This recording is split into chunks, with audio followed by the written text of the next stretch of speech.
Washington is off to a 3-1 start after another comeback win yesterday. Feeling good under new manager Dusty Baker. Tonight, Max Scherzer looks to repeat his strong performance from opening day in Atlanta and keep the Nats perfect against the rival Braves.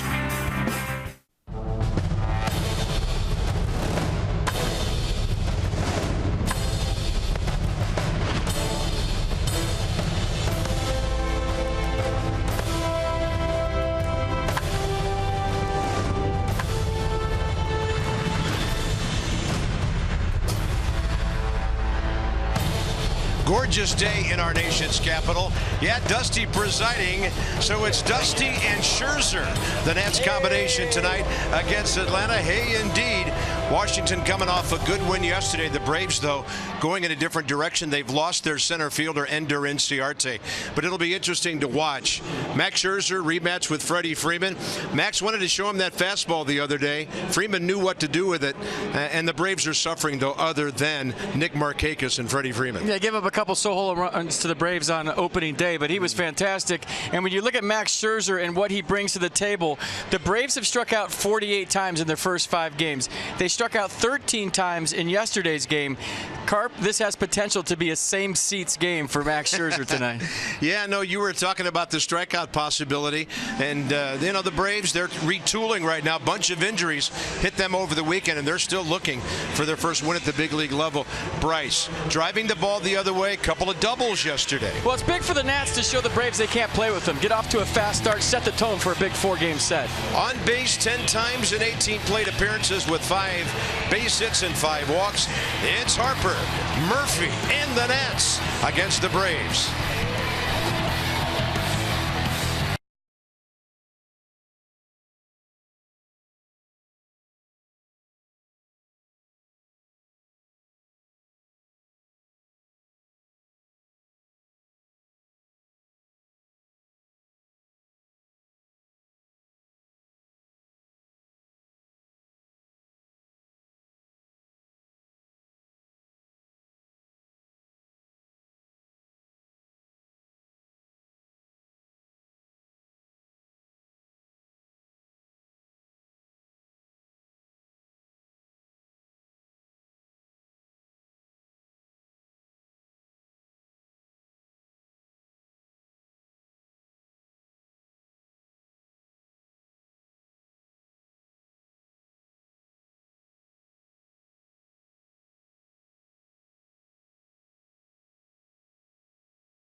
Masson, brought to you by PNC Bank, for the achiever in you, and by T-Mobile. Get major league coverage. T-Mobile has doubled its 4G LTE in the last year. What a great day in the district. After we suffered through all the cold and the rain and the snow and everything over the weekend and the wind, just a gorgeous day. 71 at game time. Skies mostly clear. Bit of a breeze blowing. Shouldn't have much of an effect. It's out toward the left center field area. A.J. Pierzynski has gotten himself off to a really rough start. 1 for 12 with an RBI. But over the last 4 or 5 years, been pretty good against Washington. Look at the name up top. Rookie making his major league debut, Malik Smith, who's 22 years of age. Ender Inciarte went down with a left hamstring over the weekend. So the Braves are shorthanded as they take on one of the best in the business, Max Scherzer. Yeah, fastball on opening day averaged 95 for Max. Slider, curveball, the 2 secondary pitches, occasional change at 86. Faced the Braves on opening day in Atlanta on the 4th, second opening day assignment of his career. 7 innings, 3 hits, gave up 2 runs on 2 solo shots. And like we said in the open, the Braves are striking out a lot. Max Scherzer has a chance to put up some Ks tonight. There's a defense for the Nats behind Max Scherzer. Ryan Zimmerman back in there at first base. Ryan Zimmerman back in the lineup today. Off to a 4 for 12 start. Malik Smith from Tallahassee called up today. Ender Inciarte on the DL. He leads off for the Braves. The kid can fly. First pitch of the game. It's on the outside edge, right on time at 7:05 from Max Scherzer. Smith went 6 for 15 at AAA when he got the call. He'll foul one. 32 years in the big leagues for the crew chief Dale Scott. Dan Isanya, 13th year. Bob Davidson, his 30th. Lance Baird at third base, his 7th year in the big leagues. Great veteran crew to handle this one. No balls, 2 strikes. Scherzer goes off speed, down and away. Smith missed it. Ramos picks it out of the dirt and takes care of that.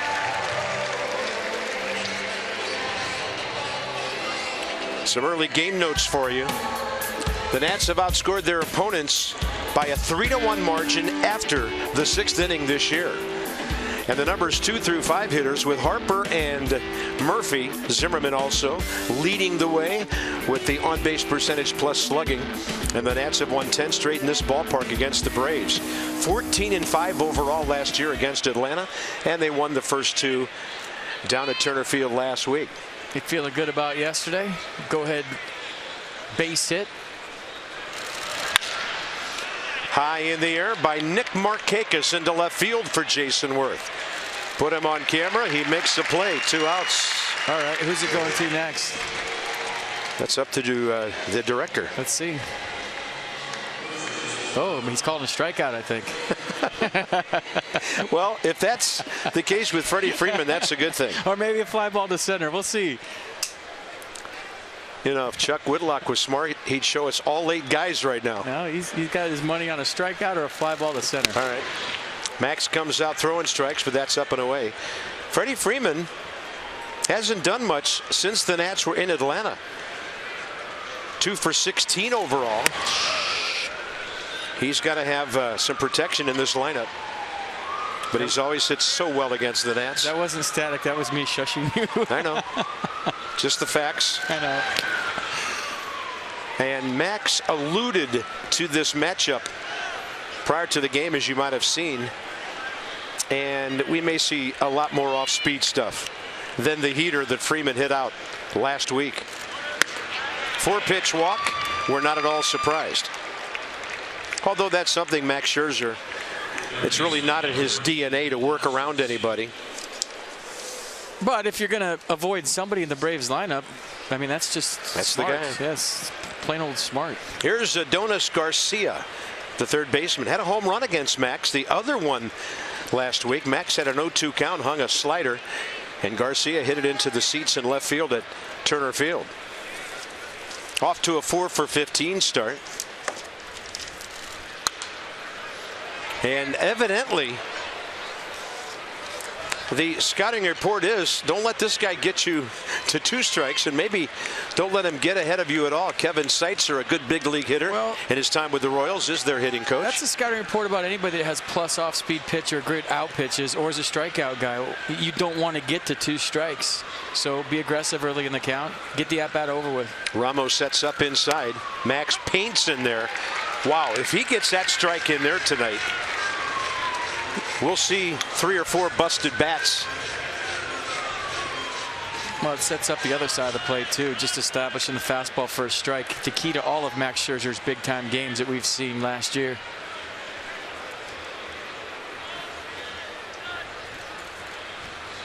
Freeman with a very short lead. 0-2 pitch. They gave him an 0-2 slider again. It was up. Garcia fouled it back. Good play downstairs by one of our Nats fans.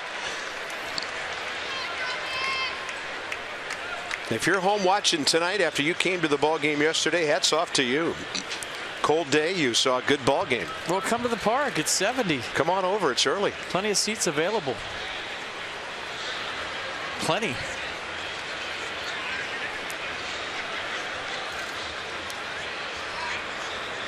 Ramos with the runner going. Freddie Freeman trying a little ambush piece there in case there was no swing, maybe a steal. He'll retreat on another foul ball. Danny Espinosa knows Freddie Freeman real well, having a little chat with him, saying, "What are you doing?" Freddie Freeman is super lean this year. He looks like he's about 10 pounds lighter than he was last year. It doesn't surprise me that he tried to steal second.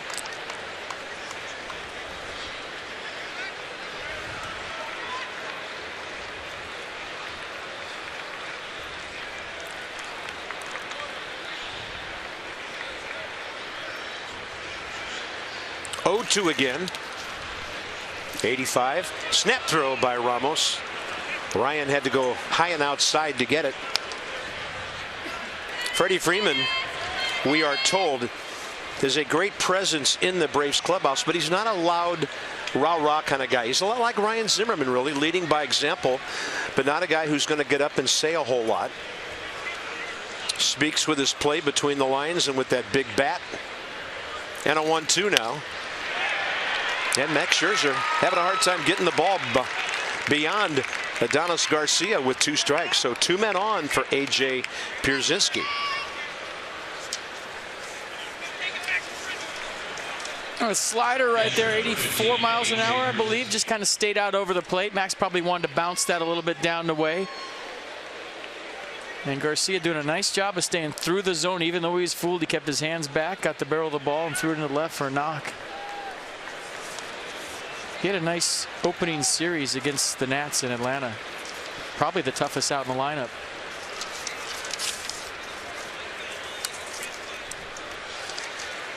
RBI single in the game on Wednesday. And that is trouble. To the gap in right center. Freeman will score. Garcia heading for third. Bo Porter sends him. And some 2-out lightning by the Braves with a walk, a single, and a double, and they've got 2 on the board.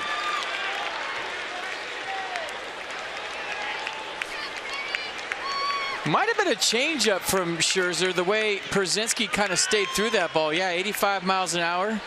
Pierzynski on it, so kind of sped up his bat and splits the gap perfectly. And look at Garcia at the bottom with 2 outs, just getting a good jump. Good job of getting to it by Michael Taylor, but nothing you could do. Nice swing by Pierzynski.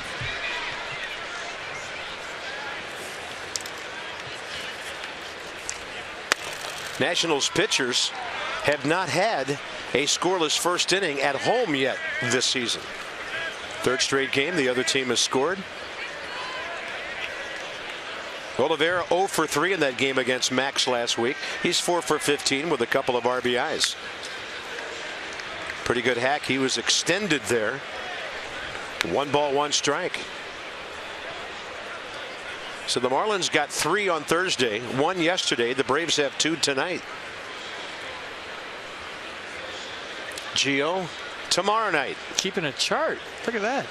Yeah, who charts pitches anymore the night before you start? I think Mike Maddox has got all the guys doing it, from what I understand. That is old school, and I like it. Keeps you in the ball game. Way in there for ball 2. For those of you who don't know, Gio probably writing down the pitch, the location, ball or strike, the result. Basically keeping score, but more focus on the pitches themselves. That's a 2-hopper out to the shortstop, Danny Espinosa. He bangs it over to first. Braves pick up a couple, so the Nats need to get busy against 31-year-old right-hander Bud Norris.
Here come the Nats. 243 as a team, outscoring the opposition 15-12 so far.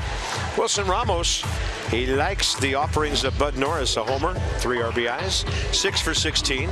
Other effective Nats against the right-hander. Ryan Zimmerman, 6 for 17, 3 home runs.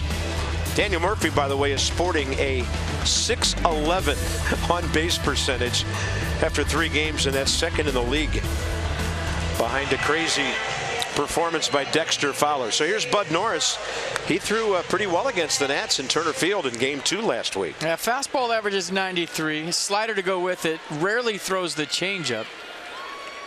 Allowed 3 runs on 6 hits over 7 innings of work on the 6th in his Braves debut against the Nats at Turner Field. 2 walks, 1 intentional, struck out 4 through 98 pitches.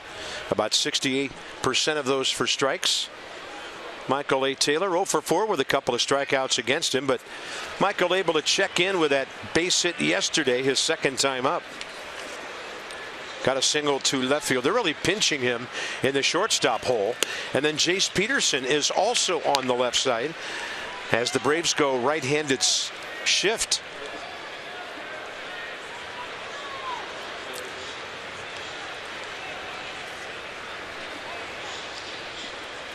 Fastball up and in.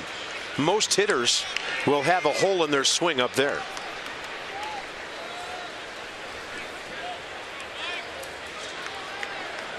Remember, the key in the last time they faced Bud Norris was kind of getting that foot down early. He's sneaky fast. That's a great swing. That's a 4-3 ground ball for the first out. Oh, wait a minute. It's a base hit. I mean, that's a good swing by Michael Taylor, really getting on top of the high fastball. And I'm seeing a new feature at Nats Park out on the scoreboard, Carper. You seeing that? Hit speed 107 on the Michael Taylor bullet to second base. So I will use and abuse that feature on the scoreboard. Nice swing by Michael Taylor. Did I say there goes a no-hitter? There goes a no-hitter. There you go.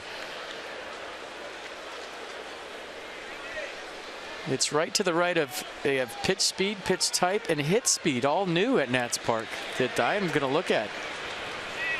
Usually it's an ad or something. I like it. It's all about information, FP. Here's Rendon, 6 for 18 to start things off.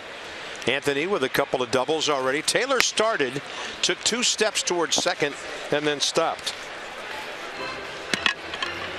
Did you see the exit speed on Giancarlo Stanton's base hit yesterday? The one to left, his first time up. It was 120 miles an hour. The ground ball to the left of Anthony Rendon. I saw it on MLB Network. Wow. I just thought, hey, he that hit sounds it hard. like a fast gun to me. 100 by maybe a mile an hour. 120. We've never seen a 120, have we? They said it's maybe the fastest exit velocity ever. Wow. Glad he hit it low. I just thought he hit it hard. I had no idea it was that hard. That StatCast stuff is awesome.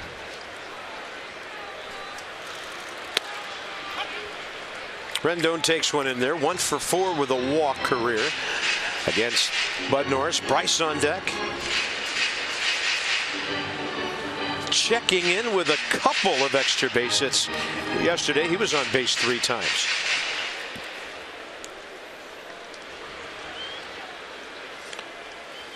The Nats have 3 hitters on base 50% of the time or better so far. Rendon, Harper, Murphy. Dusty Cam, it's working.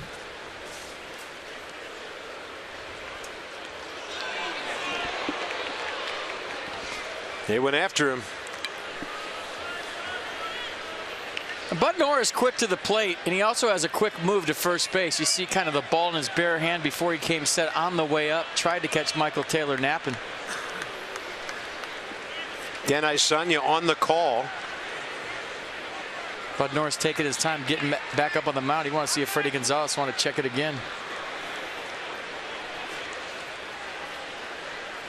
Yeah, got to pick and choose when you use those, don't you?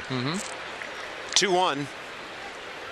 Hitters count, good runner, there he goes. Rendon swing and a miss. Brzezinski's throw not enough on it to get there, and Taylor thought about third and then thought better of it as Mallex Smith, the rookie, making his debut, charged it well. Taylor, first stolen base of the year. The Nats third. Great jump by Michael Taylor. Head down all the way. Takes a little peek, and if he peeks to his right here and finds a baseball, he's got a chance. But just a click late, and like you said, Carp, good point. Malik Smith right on the backup. Didn't allow Michael Taylor to go to third. Credit Taylor with a good jump. Runner in scoring position, nobody out. We mentioned the runs in the first inning the Nats have given up. Well, they've had the answer every time. 3 against Miami and then 1 against the Marlins. 2-2 pitch. Rendon looking the other way. You know, this is where I don't think Anthony Rendon's at bat really changes a whole lot. He's a guy that likes to hit behind the runner when he's on first, but now with a runner on second, nobody out, same sort of approach, trying to hit it to the right side, even with 2 strikes. Remember yesterday, for his single up the middle, he took a fastball off the plate in and fought it back up the middle. Got the barrel to it, actually, with a bent arm swing. 2-2. Anthony having some healthy hacks in this AB. So the defense for the Braves today, game 1 of the 4-game set behind Bud Norris, Oliveira, Smith, Markakis the outfield, Ibar Garcia left side, Peterson Freeman right side, and A.J. Przinsky behind the dish. Braves made 3 errors in an ugly loss Saturday night. They've got 6 on the year. Only the Pirates and the Cardinals have more in the National League. 2-2 again.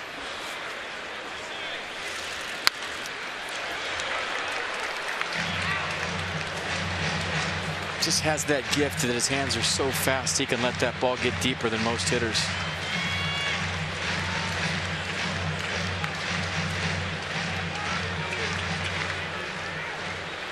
You know, we talked about the benefit of Ryan Zimmerman hitting behind Bryce Harper.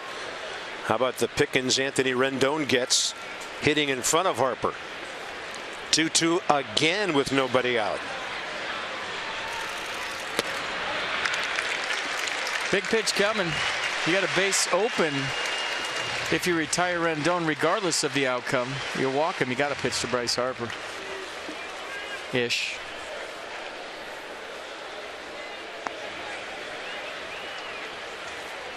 Rendon, 2 strikeouts, 1 walk so far. He went off speed and got him with mid-80s. 1 out.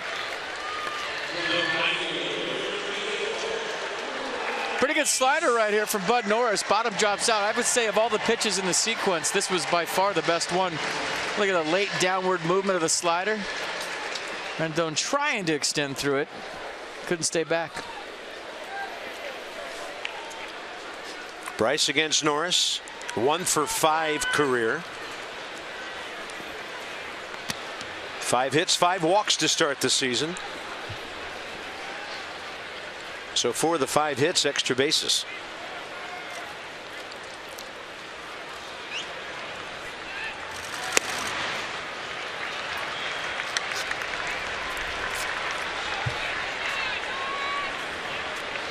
I know you have a 2-run lead. I know it's the bottom of the first.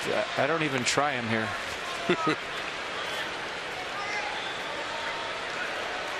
And that's no offense to the guy on deck who's a professional run driver inner.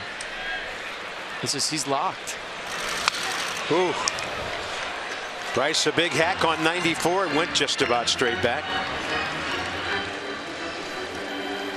Not where Bud Norris wanted this 94-mile-an-hour fastball.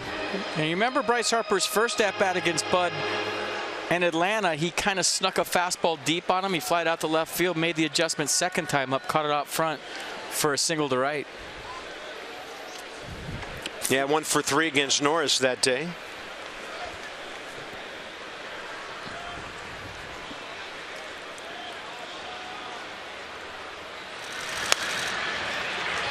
Przinsky holding it for a while, but it's ball 2. 15 pitches, 1 out so far.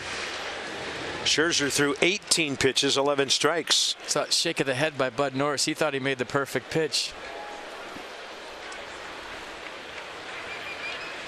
That's called MVP respect. 2-1 as the Braves outfield shades Bryce to pull. Taylor getting some attention at second. You got the shortstop Ibar Not really out of position because he came straight in, but that's a good 20 feet in. He had to come, and pitchers will usually step off.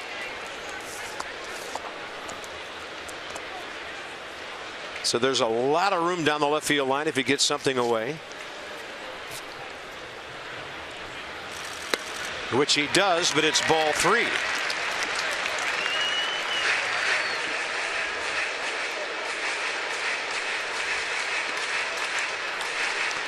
The Braves have a team ERA of 6.65 coming into this one. Mercedes-Benz, the entire AB. Down the way. Yeah, except for that foul ball he hit on the fastball up. That's way upstairs. Bryce Harper is on base again, and Ryan Zimmerman has a chance to get the Nats right back even or better in his first at bat since last Thursday.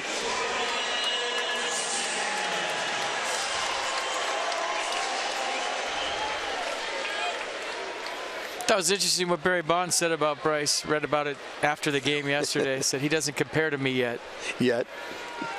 Said he's a great player. I love watching him play. Paraphrasing, of course, but he doesn't compare to me yet. I was like, it's good to see that Barry has become humble in his old age. He did say yet. Runners going. Throw to second. Not a good one. Everybody's safe. Taylor to third. Harper to second. And the Nets have 3 stolen bases in the first inning. Dusty ball right here. I'm going to say Baker ball. You remember Billy Ball when the A's used to run all over the place when Billy Martin was their manager? I mean, it's very similar early in the season. Good decision by A.J. Przinsky because he had no chance at Michael Taylor at third base, and Bryce just gets into second base. Bob Davidson on the call there. Good read by Bryce on the backside to get a pretty decent jump off of Michael Taylor's jump. Bryce 2 for 2 stealing so far, and now a single to the outfield, not right at somebody, ties the game. And if it's to left field right at somebody, it will tie the game. Hector Olivera continues to play very deep. Converted infielder. AJ out to talk to Bud Norris. But everything I've seen in the comparison between Harper and Bonds, Bryce has more home runs than Barry had this stage of his career. More doubles, more everything. Yeah. So I think Barry was saying that, you know, it's early, but he doesn't compare to me.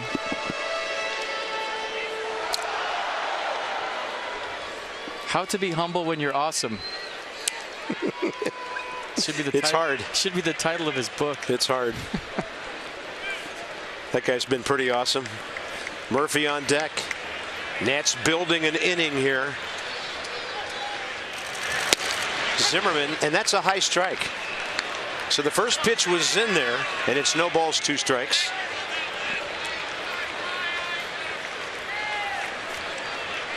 Infield back, anything up the middle's an RBI, anything anywhere. You look at Garcia's playing back, Freeman's playing back. Anywhere but the pitcher, Michael Taylor scores and makes it a 2-1 game. This is pitch number 20 in the first inning. Ooh, Ryan Zimmerman had 93 to work with upstairs. Luckily for Bud Norris, the fastball to Harper and Zimmerman were elevated just enough to keep them from squaring them up.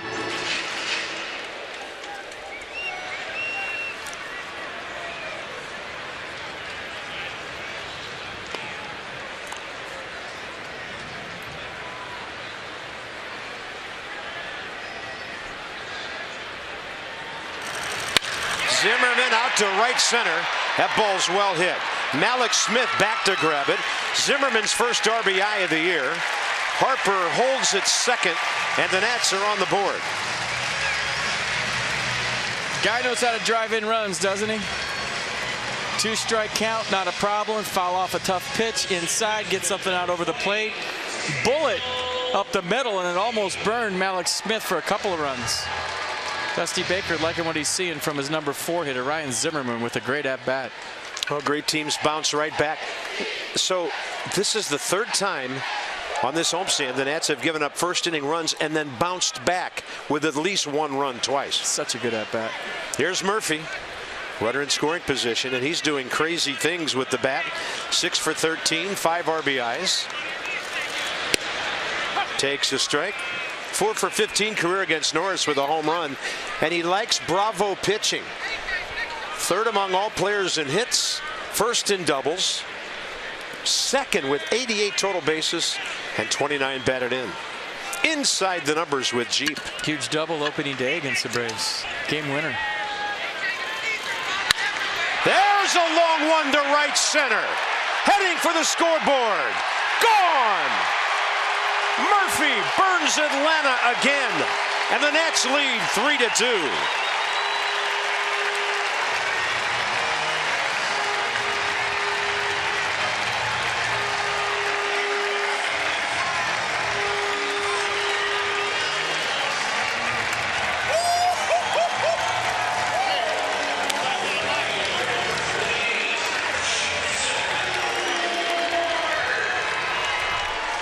Bob, what do you think about that signing of the Daniel Murphy by the Nats so far? Well, for me so far, it's right up there with, I can't think of any better. Babe Ruth to the Yankees? Unbelievable. Daniel Murphy. 7 for 16. 15 now. Actually 7 for 14. I don't want to shortchange the guy. He's hitting .500. His on-base percentage is over .630. He and Bryce Harper each have 2 home runs. You know what, Carp? You talked a lot last year about Bryce Harper's postseason against the Giants and him taking it into the next year and how he learned on the biggest stage to perform. You could make the same argument for Daniel Murphy and what he did in the postseason in 2015 and what he's brought into the 2016 season. Yeah. He hasn't missed a beat. I mean, in the zone of all zones in the playoffs in 2015, and the first 5 games of this season picked up right where he left off. Well, he's only homering every 7 at-bats here. Unbelievable. Team leader with 7 runs batted in. Maybe you get that taste of success on the biggest stage and the lights are the brightest, and this just seems easier.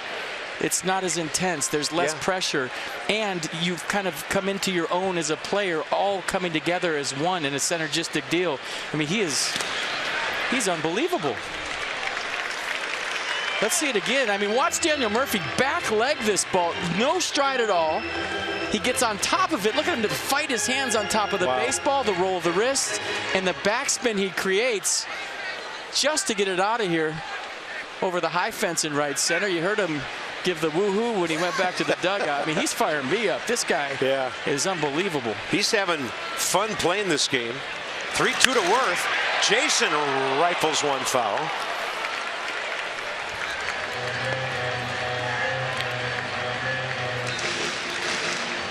Daniel Murphy did not have double-figure home runs from 2009 until 2013 with the Mets. He had 12 and 13, then he had 14 last year, went crazy in the playoffs, and 2 home runs in 14 at-bats as a National. 3-2 again to Worth. He'll take it low. Good take. That was not an easy take. Second walk of the inning. When Jason Worth is walking, he's hitting. Roger McDowell to the mound.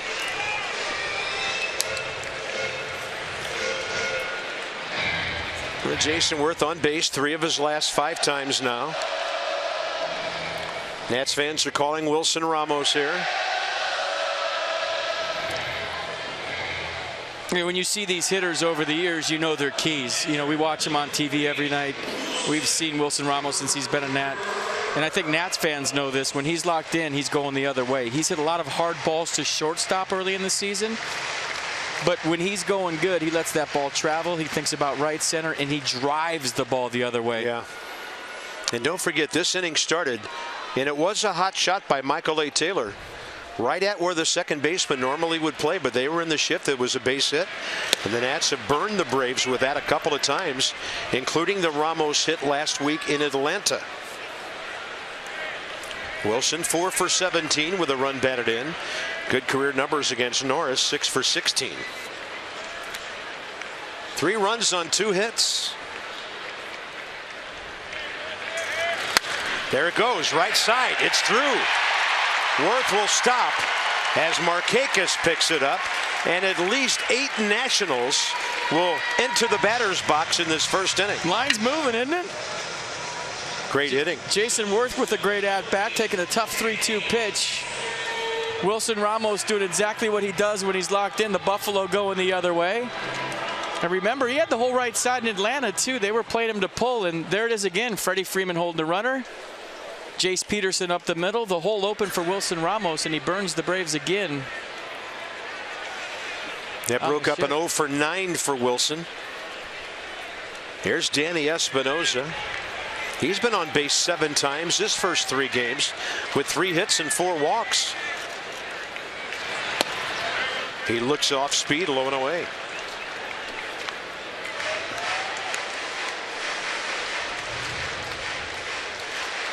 Talked to Dusty around the cage today, and I mentioned how much I'm enjoying watching Danny Espinosa play shortstop every day. And Dusty couldn't say enough about what Danny's bringing to the ball club right now. He said, if you play defense, the worst you can do is be tied 0-0. 1 hit, 1 or 2 hits wins you a ball game. And Espinosa's been in the middle of that right now. 1 team error by the Nats in the first 3+ ball game. Actually, 4+ ball games. 35th pitch coming for Bud Norris. Baseball is a marathon, not a sprint. 2-0 pitch with 2 outs. Espinosa taking. Boy, the Grand Cherokee's going crazy here in the first inning. More Jeet numbers. 20 games against the Braves, dropping only 4. 61 more runs, 17 more homers. 6 runs a game, ERA very good. That doesn't include tonight. And remember when they couldn't beat him? Yeah. By how times have changed. 2-1 to Danny. A little up and he couldn't get to it. 2 balls, 2 strikes. 12 and 13 everywhere I went in town. Why can't we beat the Braves? Why can't the Nats beat the Braves? And it was true. They really had a tough time with Atlanta for a few years. Not so much the case lately. Joel.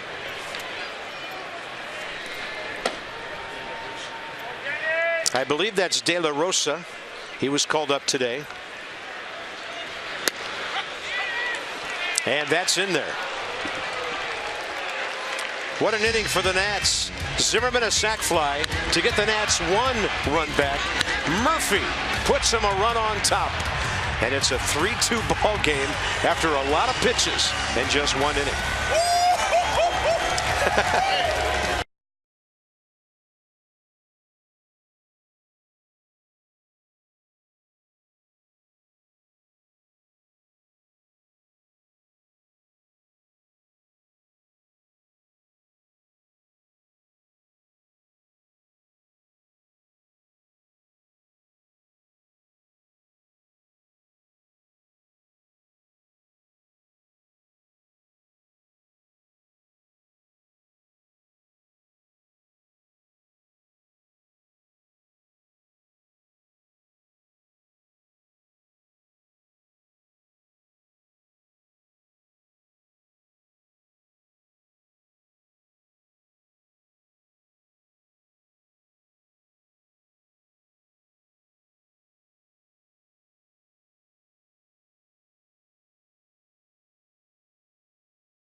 You see left-handers that are good high ball hitters. The Nats have 2, Bryce Harper and Daniel Murphy. Now watch him get on top of this high pitch from Bud Norris. It's out of the zone, but he pulls his hands inside the baseball, keeps the barrel. Look how close his hands are to his body. And then he keeps the barrel above his hands for most of the swing until contact.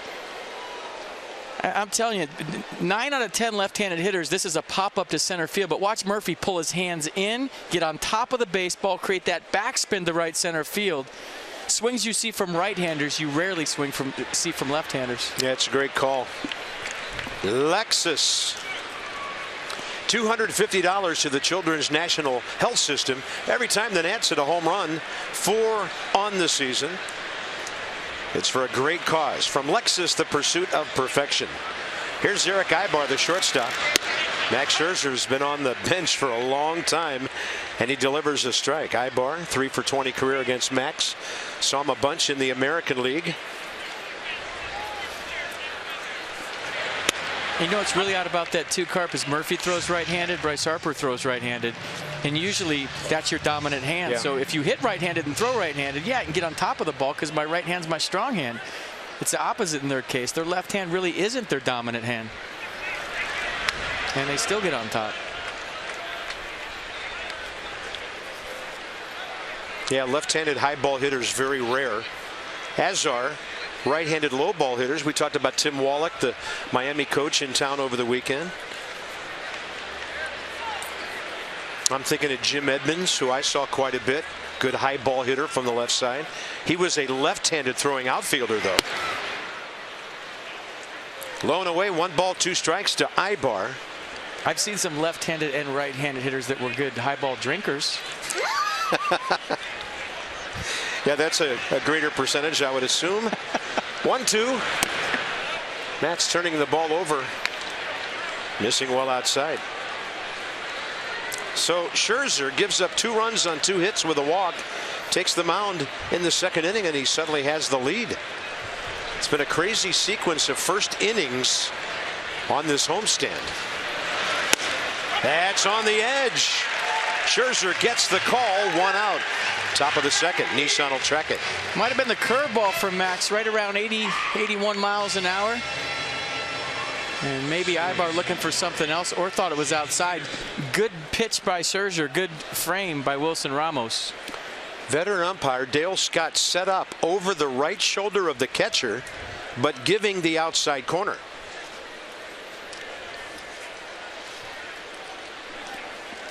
Took a while, but he's out. Well, on the Exmo. Here's Jace Peterson. He's off to a 1 for 11 start. 0 for 5 career against Max. If your life was videoed in Exmo, we'd both be about 16. That ball is laced into center. Max Scherzer might have heard that one go by. That'll bring in Bud Norris with a chance to bunt the tying run to second base with 2 outs. He has 31 career sacrifice bunts. Pretty good athlete.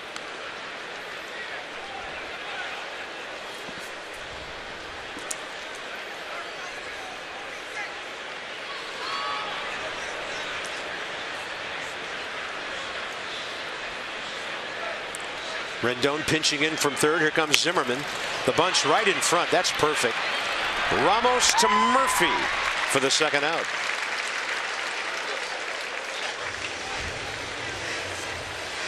With a 2016 Flex plan, the choice is yours. Pick your 4 games starting at just $80. Plus, we'll throw in a free Nationals grill item. Visit nationals.com/flex to buy your Flex plan today.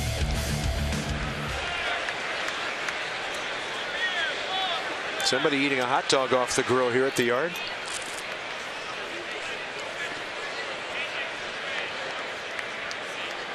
Chicken sandwich. Here's Malik Smith. Struck out swinging on off-speed stuff. Low and out of the zone first time in his big league at bat. Major league debut at bat. Murphy up the middle. Had a little trouble getting the handle. And we'll see how they score it. You would think with Smith's speed that's a hit. And the Braves are already calling for the baseball. Max throws it to the wrong dugout, but I'm sure it'll find its way to Atlanta. Oh, they got it to the baseball authenticator guy. Yeah. And even without the double clutch, Malik Smith, we were told, is one of the fastest members of the Braves organization. He was going to beat that out either way. So congratulations on your first big league hit, Alex with an M. 98 stolen bases in 120 minor league games 2 years ago, 57 last year, 226 minor league stolen bases. Here's Nick Markakis. Braves are hollering for the ball, but our guy's going to authenticate it for him. Markakis on one pitch, fly ball to Worth, first time up, making him 5 for 22 career against Max Scherzer. So Max has given up 4 hits already. And he hasn't pitched in a week. Bud Norris is on his regular turn. He pitched against the Nats on Wednesday. But Max,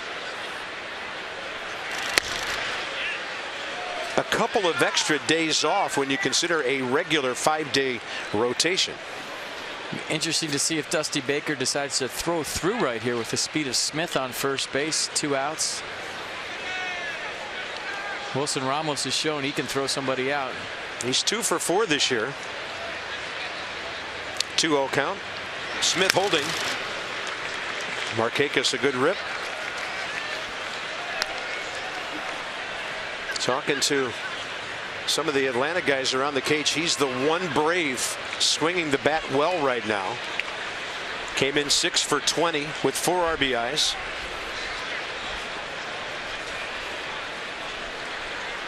Most base hits by any of the Atlanta regulars.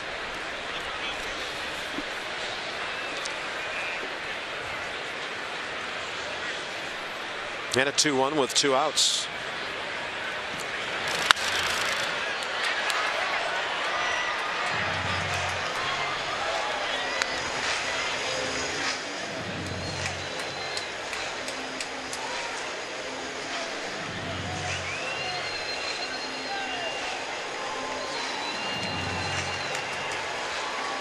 I want one of those. During the break, Cart, what do you think? Personal trainer.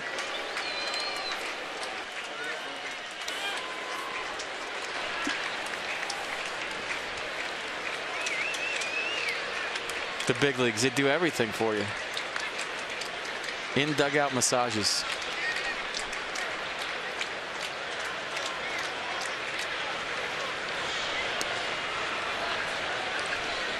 Yeah, Max has to remember sometimes he's got a runner at third. He didn't lob that one over high in the air like he often does. Jace Peterson over there, he can move it pretty well. Bo Porter, the coach, right next to him. Terry Pendleton near Mallex Smith at first base. 2-2 pitch. It's a good pitch. Ramos holds it and holds it, and it's ball 3. I thought this was a strike. Let's see what Pitch Track thinks. Part of that ball's in the bottom of the zone.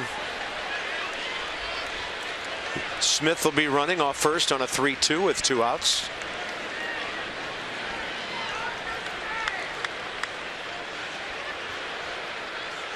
Markakis 4 strikeouts, 2 walks so far. Freeman on deck. Extra fastball, 96.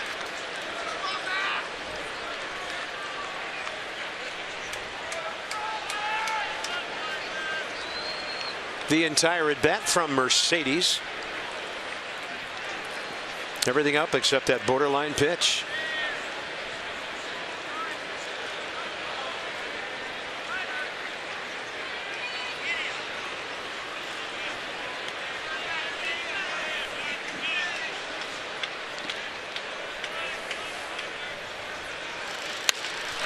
That ball is gashed into right field.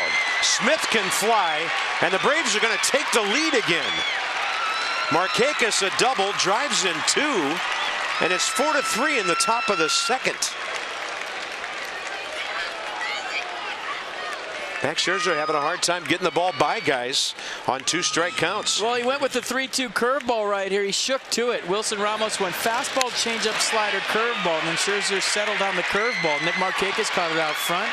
So Bo Porter waving the young Mallex Smith around third base. He scores easily. And we got us a slugfest here tonight. Didn't see this one coming. We could see this intentional walk coming. It'll be Scherzer and Adonis Garcia. So Freeman will be walked for the second time. The first one was sort of intentional.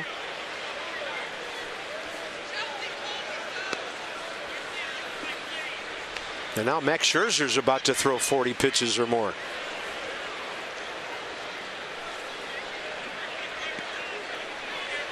Runners at first and second, 2 down. Garcia took a slider into left field for a base hit. Mike Maddox to the mound.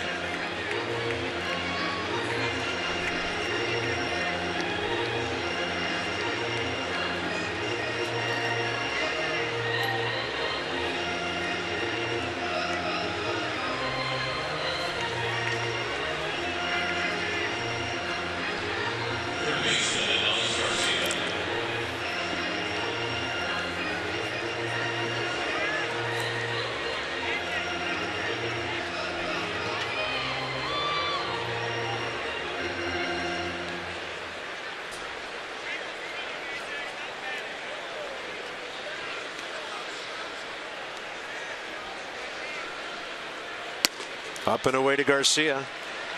Just keeping an eye on Taylor and Harper here. See if they might cheat in a little bit. I mean, this is their cleanup guy. He has 1 home run on the year, but Markakis not great speed at second base. Counts even. Max might be a little strong with that extra day's rest. You never know.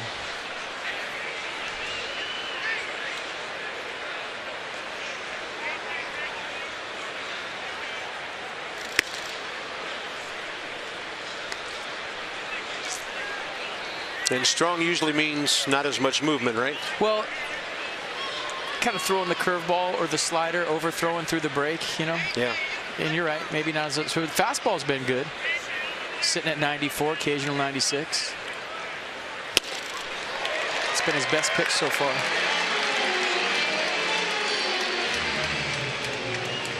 Just rearing back right here, 95. Here it is, hit it right down the middle.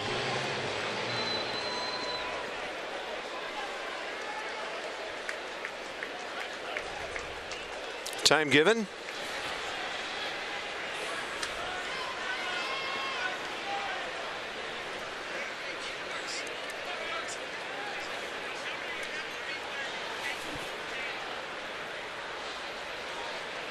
Hard ball again.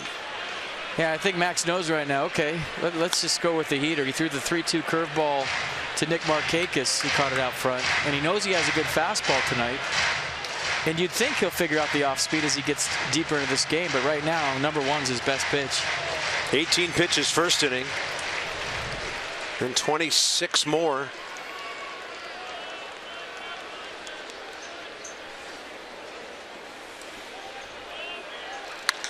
That's up the middle, but there's a guy there. Thankfully, Michael A. Taylor right there to grab it. Braves pick up 2 more. The seesaw back toward Atlanta.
After Saturday's game was postponed due to weather, the Nationals had 3 days off in their first 6 days of the season. Now, they will only have 1 day off over their next 36 days of the season, and that includes a doubleheader in there. So over those next 36 days, they will be playing 36 ball games. Dusty Baker said the other day, this is a real tenuous situation for our team and especially our pitching staff. We're going to need to monitor workloads and long, stressful innings. Max Scherzer's had a couple of those. He said he had plans to work in his bench guys over this first week of the season. Now he'll need to adjust those plans. And the Nats are going to have to be careful about long innings to try and maintain their starters and their bullpen guys over this tough stretch. Yeah, good call, Dan. Neither starter has had anything but long innings so far. Coons.com with our sideline report from Dan Coco. Over 2 million vehicles sold and counting. Scherzer leads off. 0 for 3 in his debut last week. 185 career hitter with 4 RBIs.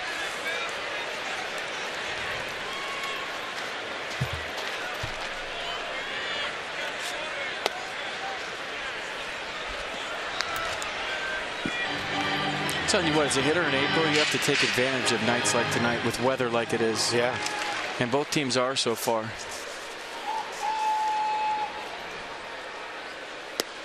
It's a good day to hit. Yeah, Braves were home for their first 5. Dropped 2 to the Nats, 3 to St. Louis. Gave up 12 runs twice in that series.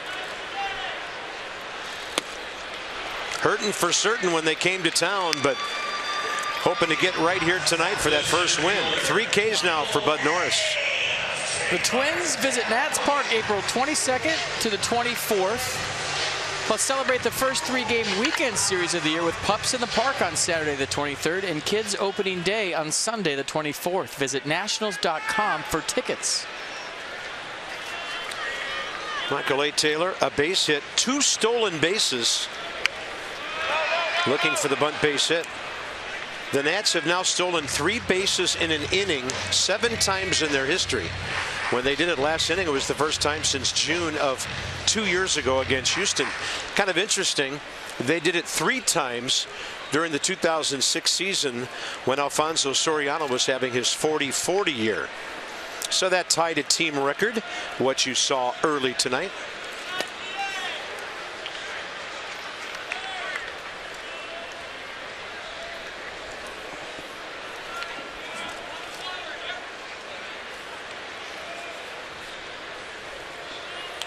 No balls, 2 strikes. That's the pitch. And Michael A. has to lay off to keep the count alive, and he did it. Yeah, everybody in baseball knows he can hit a fastball.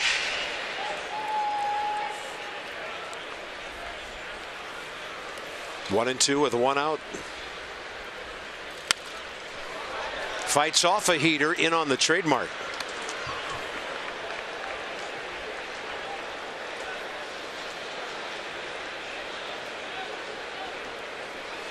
Bud Norris career 56 wins, 69 losses, 168th career start. Good take. Yep. That was a strike for about 58 feet. Picked up the rotation early, laid off.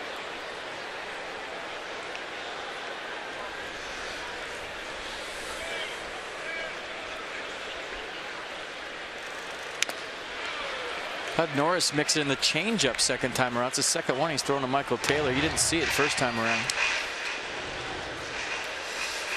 8 o'clock at Nationals Park. Slugfest here. A lot of action to keep up with in a 4-3 ball game. 8 hits in the game already. Orioles won again today. 3 in the 9th at Boston, so bonus coverage on Matson. Taylor up the middle to his left. Ibar. This will be close. And Eric Ibar got him. Nice play.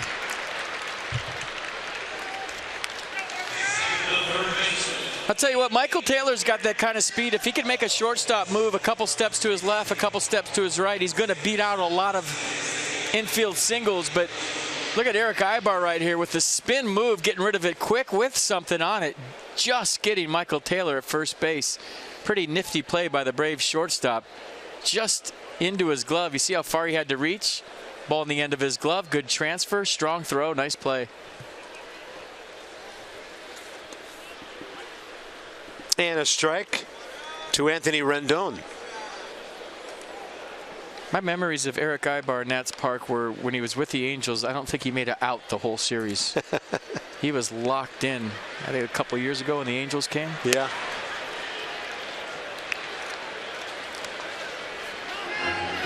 I think some guy hit his 500th home run. I can't remember his name. He hit 499 and 500 in the same game against the Nats. Albert Pujols, something like that. Mm-hmm. Rendon gets one to pull into left field.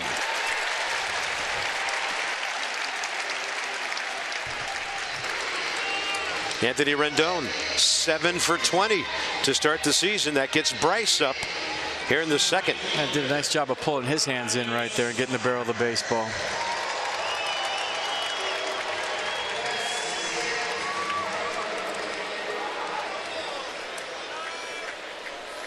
Walk, steal, run scored ahead of the Murphy home run. First time up.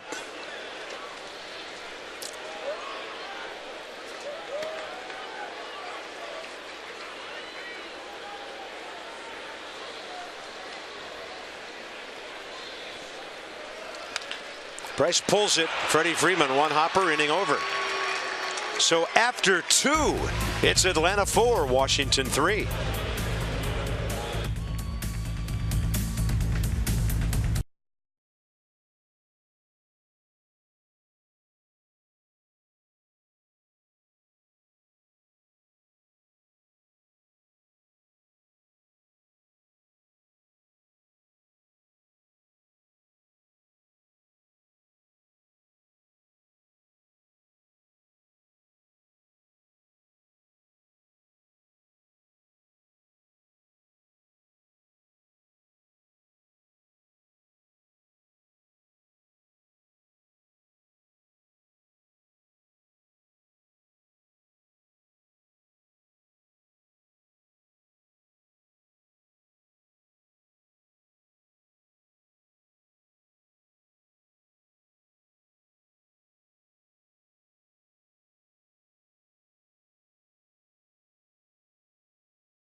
.46 pitches.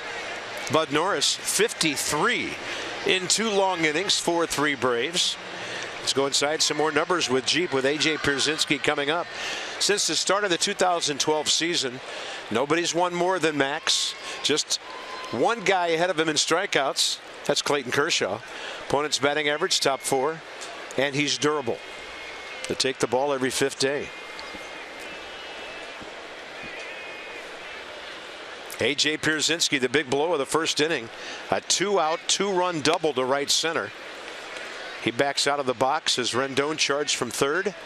The Nats in a shift with Rendon in right field, rather Murphy in right field. Swing and a miss on a pitch up and in. And Pierzynski got a first pitch changeup from Max first time up. And he actually pulled that pitch. Got it rounded, as they say. Looking to bunt with Rendon playing out near short. But now it's strike 2.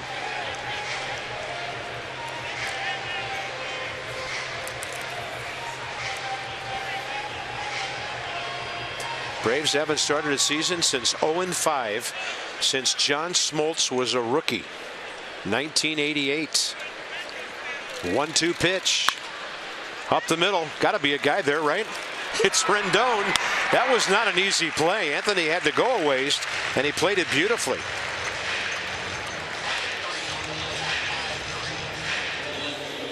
score that 5-3 on the putout, but Anthony Rendon, shortstop, makes this play on an in-between hop. Watch him just swipe at it. Soft hands, underhand throw, right on the money. Nice play. Yeah, knew he had time. We've seen him play shortstop. He can play there. Here's Hector Olivera. He goes up pumping, 93 away for a strike. Bounced out to Espinosa to end that long first inning.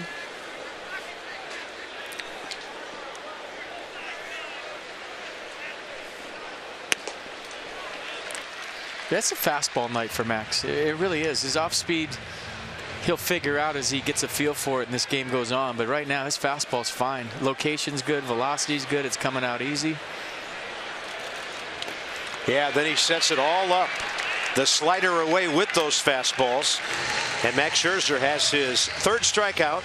2 down here in the third.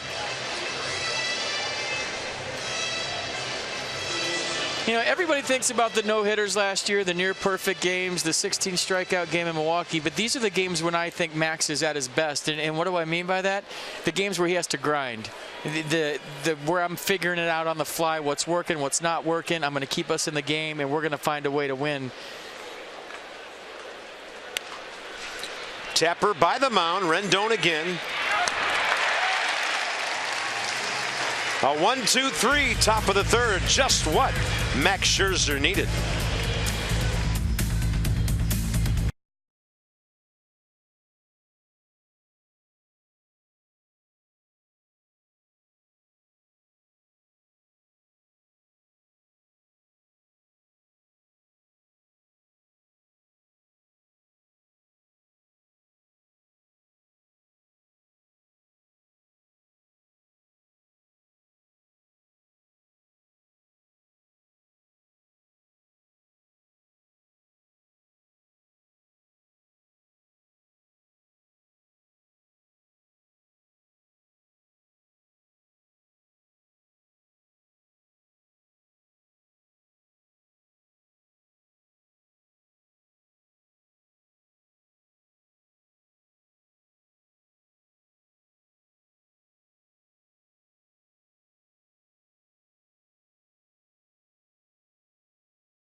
Returns in 2016 following the Nationals-Marlins game on Sunday, May 15th, 1:35 start.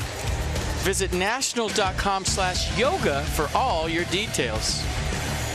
Very nice. And this is a neat night in baseball as we go bottom 3. 4-3 ball game on this date. In 1966, Emmett Ashford, and that's why they're wearing the E on their sleeves, became the first African-American umpire to ump a regular season game. And guess who? It was the Senators and Indians season opener at Old Griffith Stadium. MLB umpires will wear a patch bearing the initials EA on Monday as a tribute.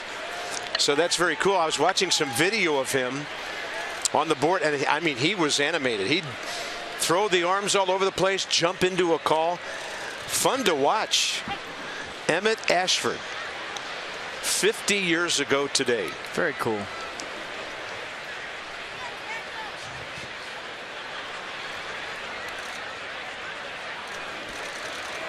Ryan Zimmerman looks at a couple of pitches, 1 ball, 1 strike.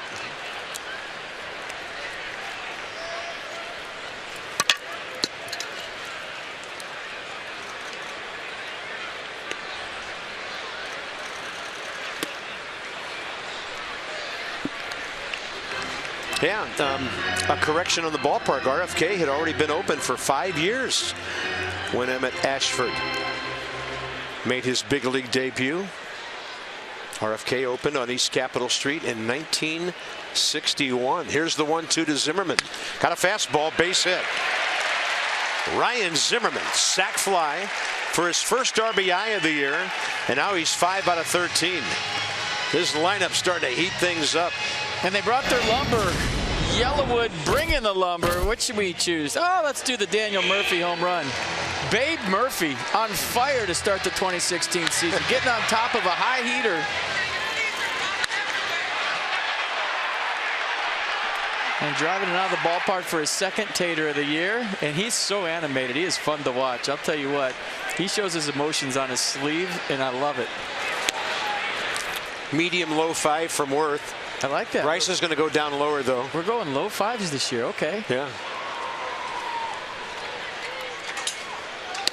Strike to Murphy. What's the hit speed on the homer? 95 miles an hour. Key to that, as you mentioned, got the hands in there, got the barrel around, got the sweet spot on it. I just like that he's on the plate, he's driving the baseball, something that he learned last year in New York, the adjustment that he made. He drives another one. Zimmerman to second base, and Daniel Murphy continues his great hitting. And this is just a footnote, okay? Coming into tonight's game, the Mets are hitting 180. So we're glad to have him. I'm sure they'd like him back. The way he started the 2016 season up. And look at that, just a simple swing. It's not that easy to have his foot down that early and to throw the barrel to the baseball and get to 93 to 95 like he does on a consistent basis. Barrel to the baseball. Daniel Murphy putting on a clinic here in the first 5 games. He's now 8 for 15. Making a bid, and it's only Monday, but I like his chances early in the week of that National League Player of the Week award. If that kid would quit hitting home runs in Colorado, somebody else will have a chance. That's unbelievable. What a story, huh? He's on pace to hit like 186 or something. Maybe more, I don't even know.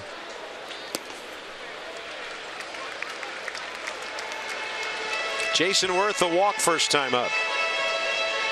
So Max Scherzer got his thing turned around in the 3rd inning with a 1-2-3 on only 8 pitches. The Nats are right back at Bud Norris here in their 3rd inning.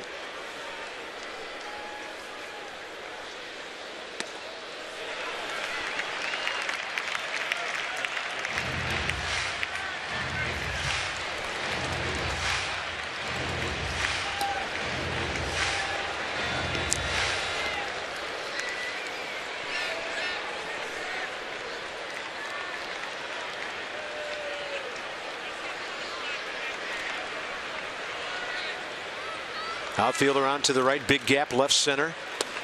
Worth takes a strike. I'm telling you, as a hitter, that first hit of the year, you finally get it. You feel like King Kong's off your back. I don't care how long you've been playing. If you get out of the gate with a couple offers, you start to feel it early. And everybody will tell you, oh, it's a long season, you're going to be fine. But even if you have the ultimate confidence in your abilities, it still gets in your head.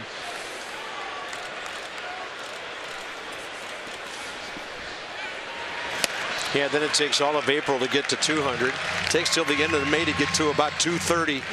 And then, you know, typical ball player. But, you know, there's a track record for this guy. There is, and he's never been a fast starter, and that's part of the track record.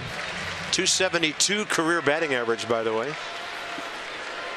And that was brought down some by last year's 221 when he was all banged up. 3-1. Big pitch for Bud Norris here. Worth will fly it right field side.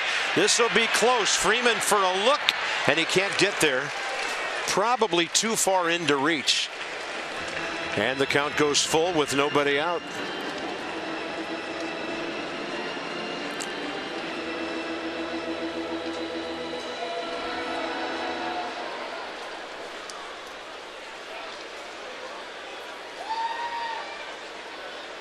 Worth 1 career RBI against Bud Norris.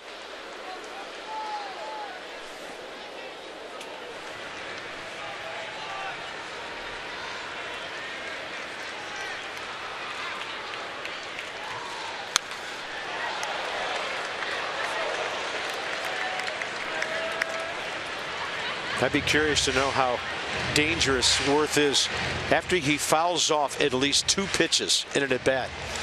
because, as you say, when he's walking, he's hitting.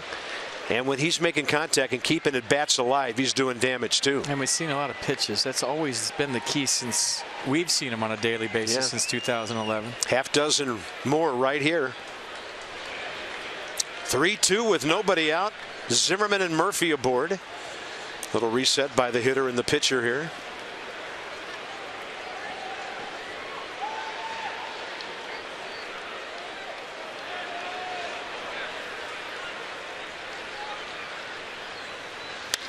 There it goes, high in the air to left.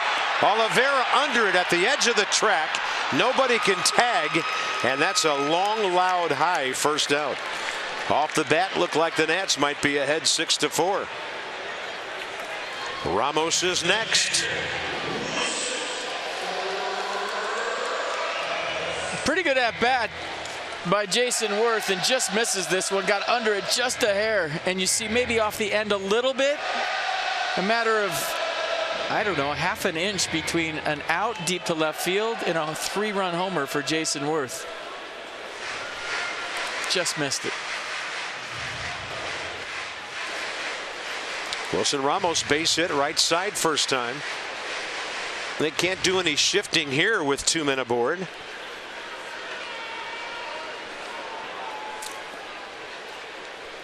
So Wilson 5 for 18 on the year.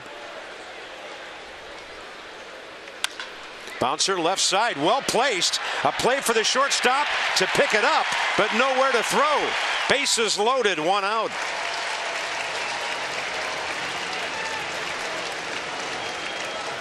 Well, give Ryan Zimmerman half a hit right there, because he just got Wilson Ramos a hit. He had a good secondary lead. He broke hard to third base, and he dove into third base thinking Ibar's only play was going to be to third, and he was right. Watch Zimmerman hustle into third base full speed right here. Ibar looks to third, and because of the hustle of Ryan Zimmerman, he gets Wilson Ramos a base hit and loads the bases with 1 out. Look at Zimmerman diving into third. Ibar didn't have a chance. And you see him looking to third. First of all, Garcia wasn't even there for the throw. Espinoza. Garcia probably went for the baseball and couldn't get back to the bag. Yeah, first order business here, getting this game tied with fewer than 2 outs. Danny skies one down the left field line. That's a fair ball in the corner, caught by Oliveira, and Danny Espinoza does just that with his first RBI of the year.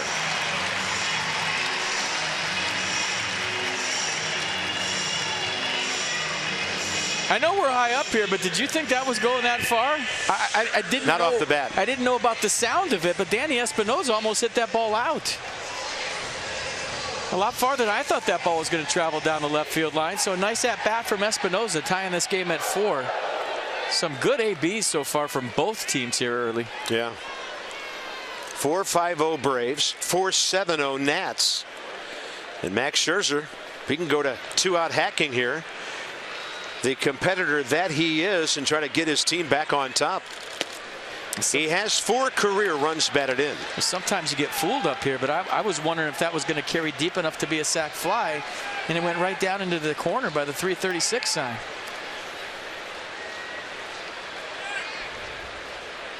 I like when Espinoza uses the whole field. Strike 2. Pardon me, 1-1. First one missed.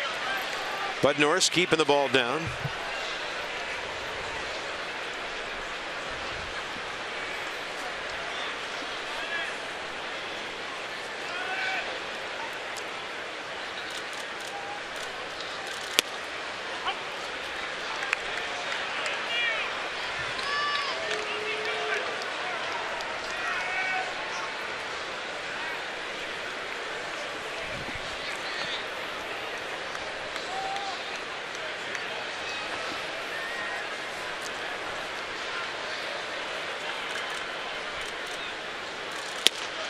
Got him. But singles by Zimmerman, Murphy, and Ramos set up Espinoza's game-tying RBI.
The fourth inning of Nationals baseball is brought to you by the RAV4 Hybrid.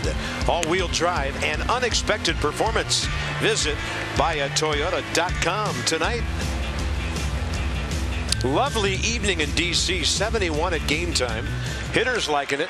12 hits, 8 runs. Danny Espinosa in the RBI column with that long fly ball. Here's our next 5. 3 at home against the Braves with a 4 o'clock to finish the homestand on Thursday. On to Philly. A couple of night games Friday, Saturday. There will be a day game on Sunday. Then the Nats will take a road trip from Philadelphia to Miami. Marlins, by the way, 8-0 at New York tonight in the 3rd inning over the Mets. There's going to be a whole lot of Philadelphia versus D.C. going on around here in the next week or so. Yep. Bring on the Flyers. Go Caps. Top of the 4th. Scherzer, first pitch fastball fouled away by Jace Peterson.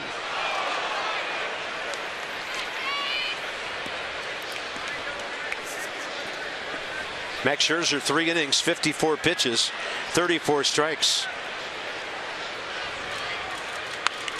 Peterson bringing it with him, but it's too close to the bag, and Zimmerman takes care of the out.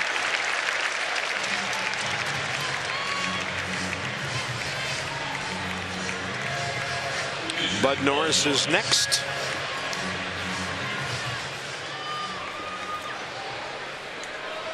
John Smoltz is here, so check him out. See him? Right there.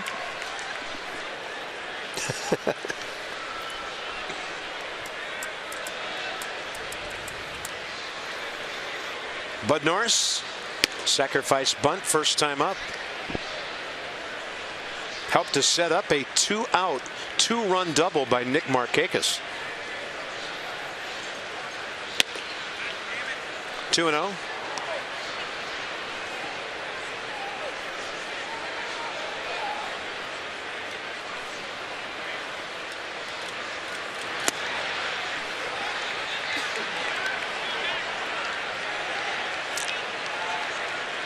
You see more 3-0 counts pitcher to pitcher than you would ever expect.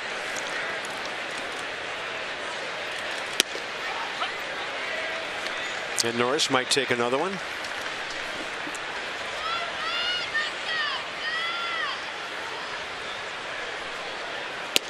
Walked him.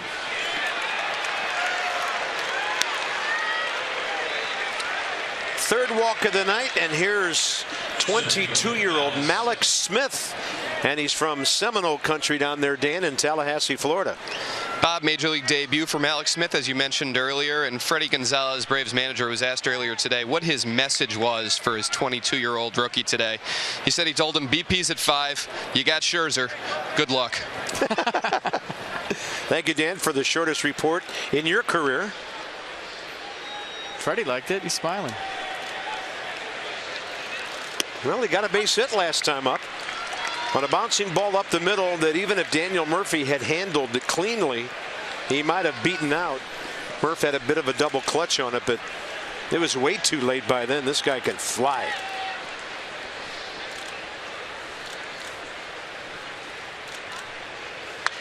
Well, as a young player, you want to face the best early in your big league career because it's the test for you.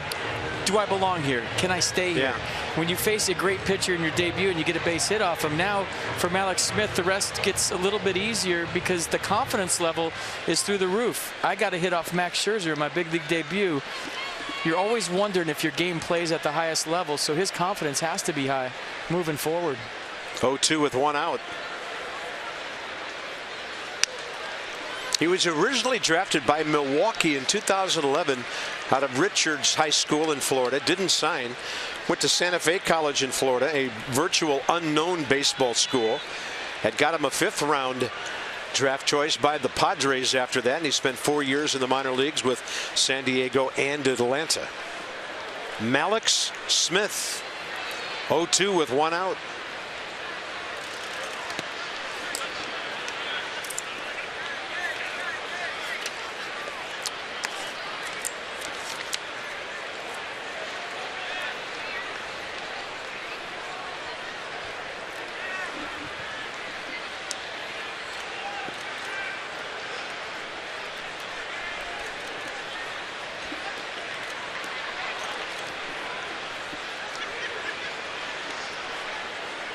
Markakis and Freeman the next two. All right, how quick can the infield turn one? No chance. Ball not hit that hard. They get the lead runner. It's Smith at 2 outs here in the 4th. Well, I like that Danny Espinosa didn't rush that and try to turn that chopper into a double play, and then you got a big inning. So watch Espinosa. Based on the hop, he has to back up on the ball, that last little tricky hop, and flip it to Murphy. If he charges it uncontrollably, boots it, now you got a big inning, first and second. Or potential for a big inning. So Espinosa, knowing the speed of the runner, had to back up and get that tricky hop, and Daniel Murphy just takes the out. Smart play. Here's Markakis. And now let the games begin with Mallex Smith at first base. Let's see how this goes. Yesterday, the key to the game was holding D. Gordon close at first in a tie ball game in the 6th inning. Yeah. A little bit earlier today, but Smith with similar speed. Smith, by the way, came with Jace Peterson last year in the deal with San Diego for Justin Upton and another player. Kind of adding to what Dan said, Freddie Gonzalez told Smith before the game, you got the green light, Rendell, run until they tag you. I want to see you be aggressive. I want to see you steal bases.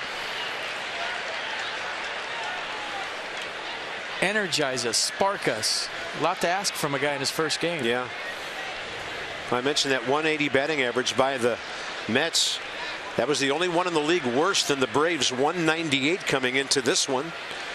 They've done some good hacking tonight. And the 0-1 count with the runner holding is out of play left side.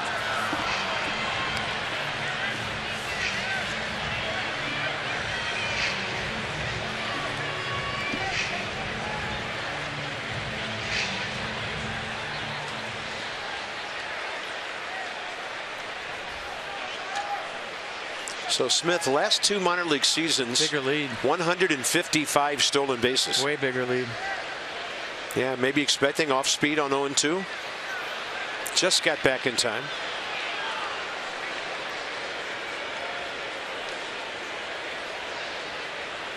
Funny, we showed Joe Ross holding D. Gordon yesterday, and he credited Max Scherzer after the game with teaching him how to hold runners, and that hold that Max does to disrupt timing.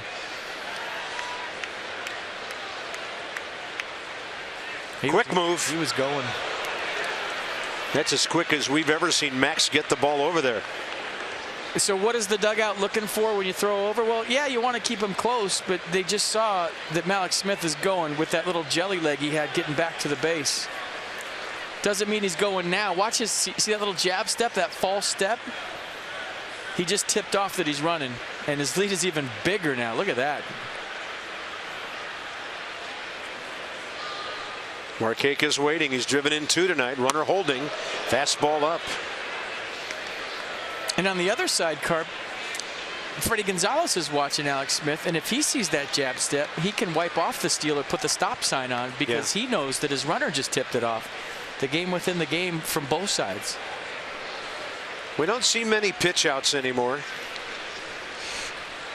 If you did it, you'd give ball 2 to Markakis here with Freeman on deck.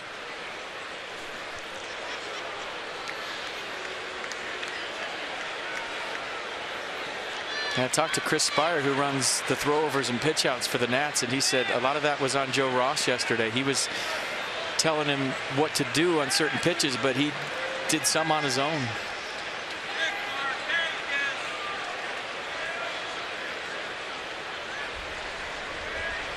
Target away. Runner started, then stopped. Ramos was popping up for a throw, and the ball fouled straight back. Didn't get his best jump and decided not to continue.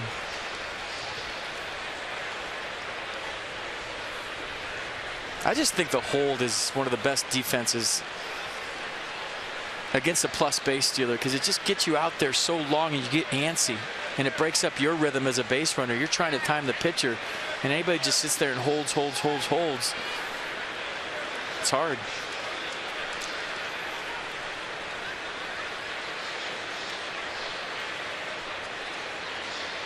Markakis not asking for time. Finally did. That was a long pause. Shocked he didn't ask for time. And you can disrupt the hitter's timing with that hold too.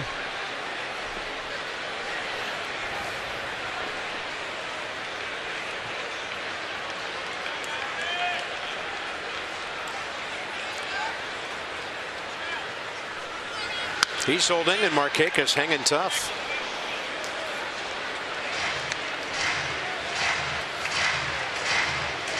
Max doing a nice job at keeping Alex Smith close.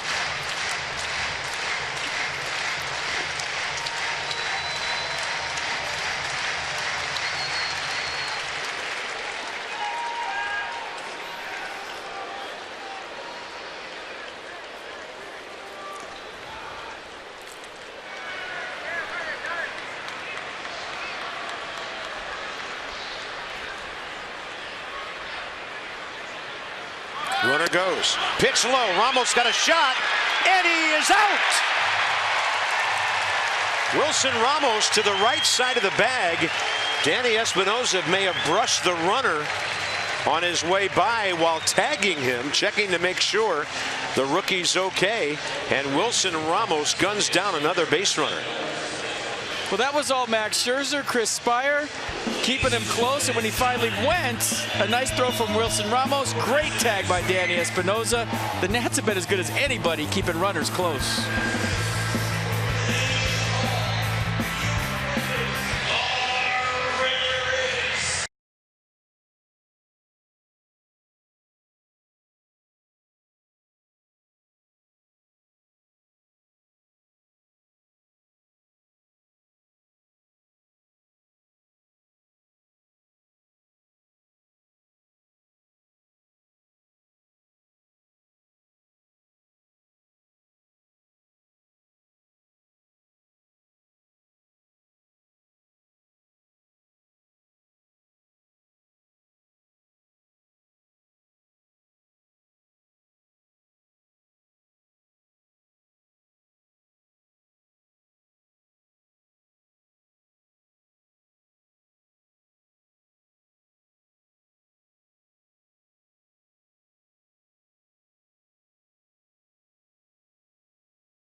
See if he's okay, and it looks like he might have got a cleat in the face, huh? That cut over his eye. And still Wilson Ramos. Look at the strides by Malik Smith, but a nice throw by Wilson Ramos, the byproduct of Max Scherzer really working hard to keep another plus base runner close. And I'm trying to see what hit Smith. Was it his helmet? I thought I heard somebody say his helmet came up and got him in the face right there. Oh, yeah, split. Wow. Right the top of his left eyebrow. And now he's out of the game. Yeah, Drew Stubbs in center. Oh, all right. Welcome to the big leagues. Wow. Hope he's okay. Here's Drew Stubbs. Stitch it up. Get him back out on the ice. Playoff hockey. Let's go. Inside, bottom of the fourth underway. Michael A. Taylor, base hit. 2 stolen bases. A run scored. You know, think about baseball, Carp. You don't have time to do that. Even if you can go back in the clubhouse real quick, yeah, get a stitch in there, the game's moving. You can't get back out there. I'm sure he'd love to in his first major league game have put a butterfly on that or stitch it up and get back out there, but there's no time to do it.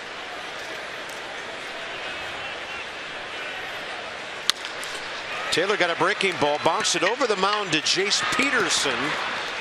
Michael 1 for 3 tonight. Anthony Rendon is 1 for 2, and then Bryce Harper, who has walked and scored. Geico President's Race. Who wins tonight? Herbert's in the back 3 there. I was told to take it easy on Herbert, so I'm gonna. You're gonna win 2 in a row? He's got a good stride going. He does. He looks great.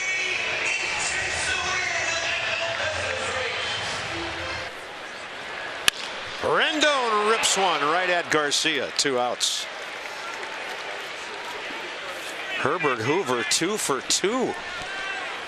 He's on fire, that guy. He didn't race Thursday because he was just introduced yesterday. Is that the crane? That's the crane. No, that is. That's the crane. it's the real one. Nope. That's the crane. Wait, then that's the crane. All right. You guys are trying to trick me. They didn't think it was possible.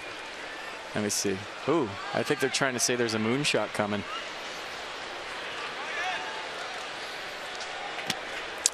Bryce walked in the first, grounded out on one hop to Freddie Freeman, ending the second. 1 for 6 career against Bud Norris. Close, ball 1. First time up, I noticed this. Last time up, Bryce batted, but there was a 1-pitch at bat. They have Oliveira playing straight away in left field. He was out in front of the bullpen nearly at the 377 mark for the first at bat of Harper tonight. He rips another one to Freddie Freeman. Bryce is 0 for 2 in this ball game. Into the 5th inning. Pitchers starting to get people out.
Daniel Murphy liking being a Nat. He's 2 for 2. Home run, single. 8 for 15 to start the season. Here we go to the top of the 5th inning. Nick Markakis was at the plate when Malik Smith was thrown out and then injured trying to steal. He got one of those fighter's cuts over his left eyebrow. That ball hit well to center. Taylor going back and watching it. He's there. It's off his glove.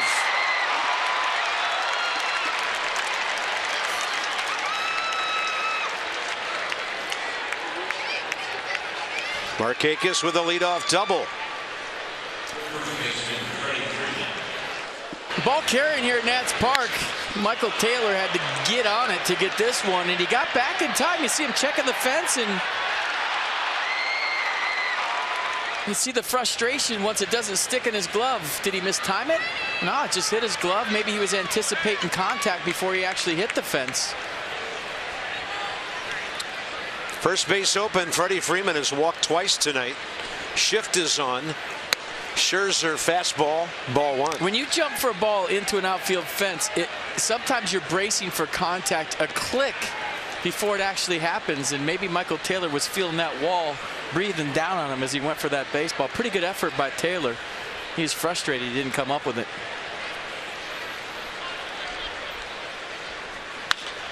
Freeman, a pop-up left side. Rendon's got a long way to go.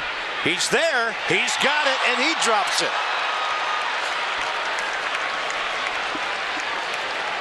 Not an easy play. Ball twisting back toward the infield. But Anthony Rendon usually squeezes those. Well, anytime you give Freddie Freeman another chance, you're flirting with disaster. But Anthony Rendon goes over there. Maybe overran it a little bit, tried to correct. And you see him reaching across his sight line. That might have been the difference. Whenever you reach to the backhand for a pop-up, sometimes you can block it off with your sight line.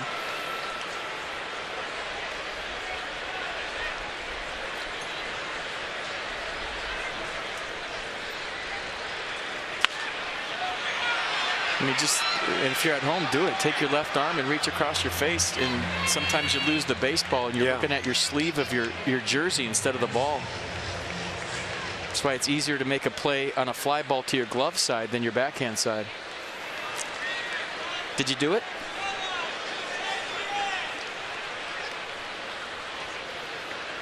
One and two with nobody out. Tie game, top of the fifth.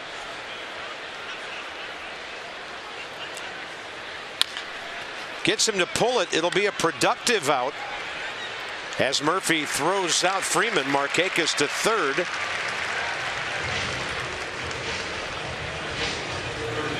And Adonis Garcia is next. Now Max Scherzer pitching for the strikeout with Garcia. Good at bat by Freddie Freeman.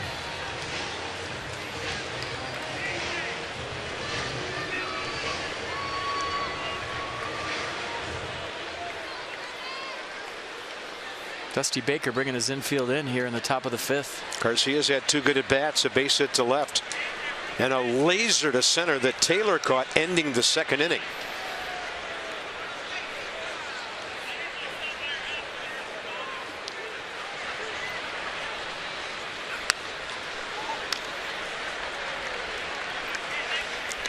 Garcia, actually 309 hitter in 11 years in Cuba. Combination of power and speed there. 58 games with the Braves last year. He hit 10 home runs. At the age of 30. Trying to get his first full season in the major leagues.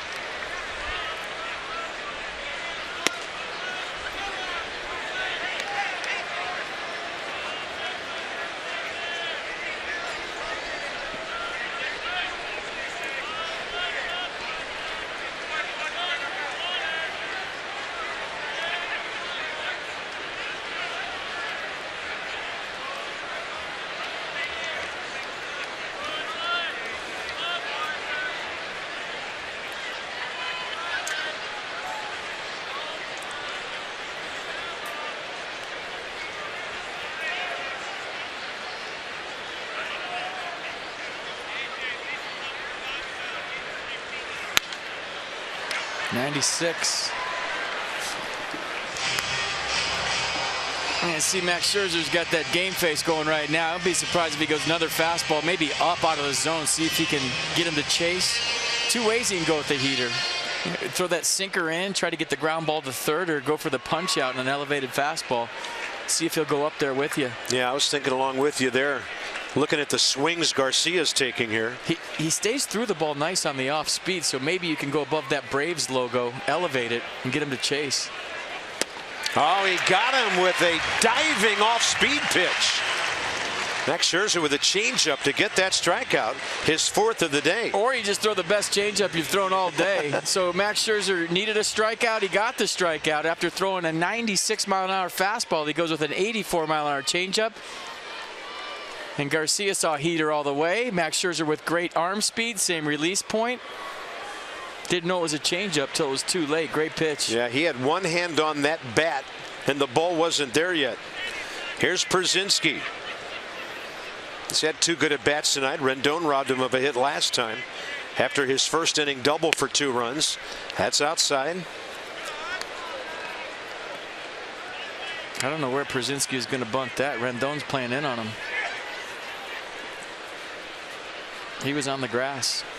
As is Murphy, the other grass, the outfield grass, right side.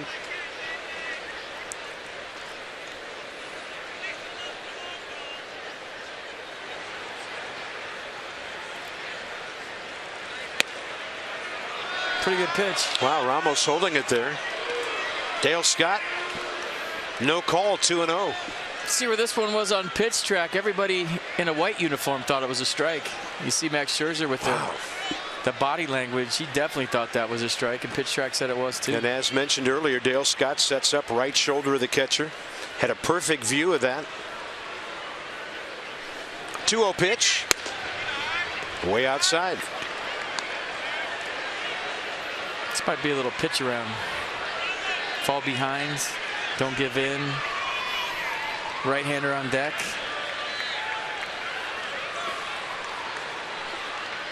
Might be swinging here, though. Heads up.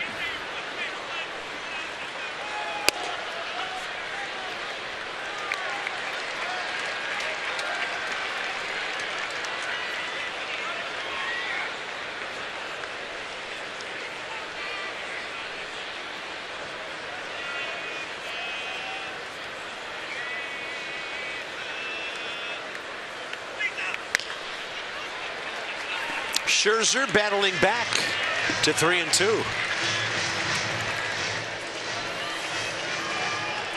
All right, here's the pitch you have the most confidence in. 100% conviction. Agree with your catcher. Doesn't necessarily have to be a strike. Right-hander on deck. Throw your best pitch.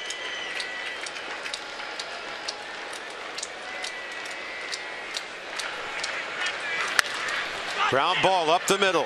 That's Danny Espinosa. And that's it for the Braves in the top of the 5th inning. They've stranded 4 tonight. Zimmerman, Murphy, and Worth straight ahead.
Made the last down in the 4th inning.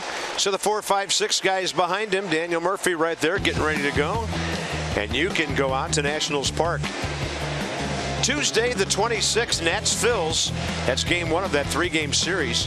First 20,000 fans will receive a Teddy plush window cling. Visit nationals.com to purchase your tickets today, and no one will tailgate you in DC traffic. That's funny. Was that your fake TV laugh, or was that real? Oh, are you kidding me? That'd be riding your bumper like there's no tomorrow. Not our drivers here, huh? Are you kidding me? Come on. Straight Darwinism on the freeways around here. Survival of the fittest. Ryan Zimmerman. Sac fly, first RBI of the year, then a base hit.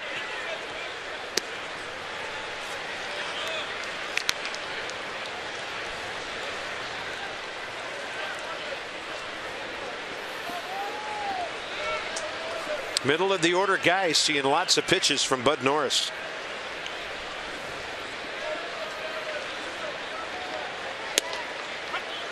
Ball probably looks like a softball to the guy on deck.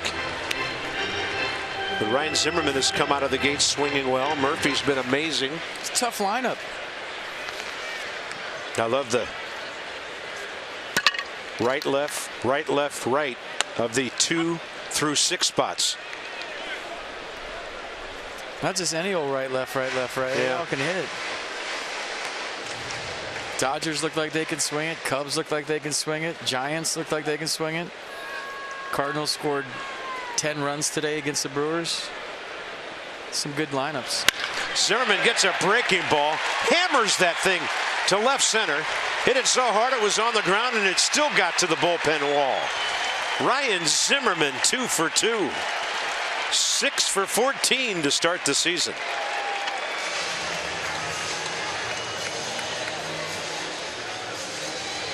Just staying through that Bud Norris slider. So nice. Almost like he was sitting on it. And he'll sit on pitches. We've seen him do it before. But watch how on time he is on the off speed from Bud Norris.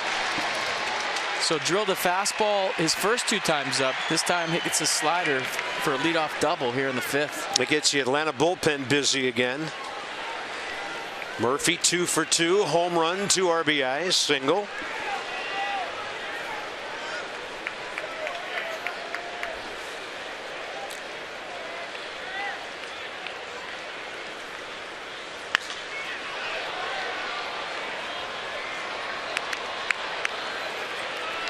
Alexi Ogando for the Braves. That's where Dusty Baker's hoping at least he gets Ryan Zimmerman to 3rd via this Daniel Murphy at bat. Boy, they are giving him the biggest gap you could give a guy in left center. And right center too. Oliveira way over toward the line on the offside.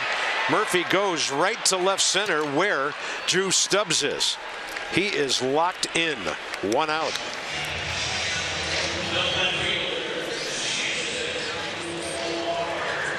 Here's Worth. A walk, a fly ball to deep left.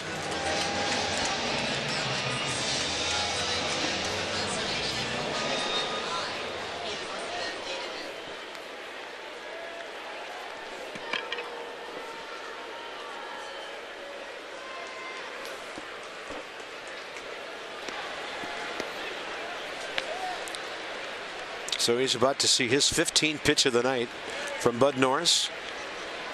3 career hits, 1 RBI against the right-hander. It's a good sign.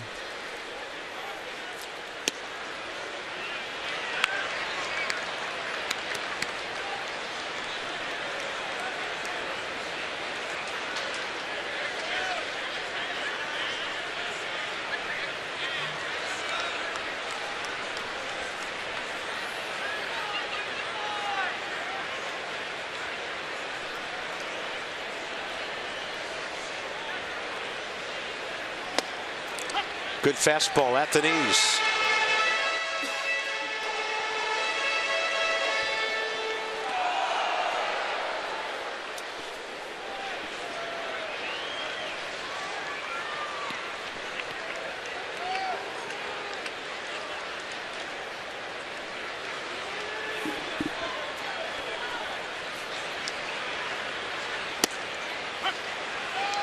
And Worth does a bit of a double take.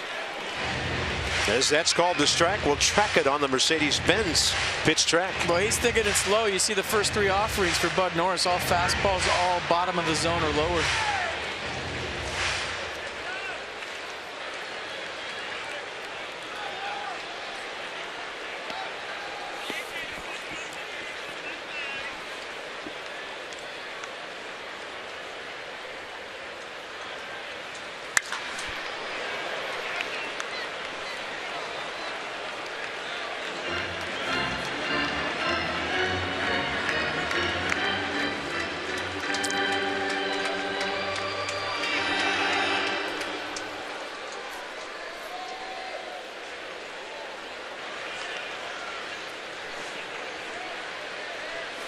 Four ball game. 4-6-0 Atlanta.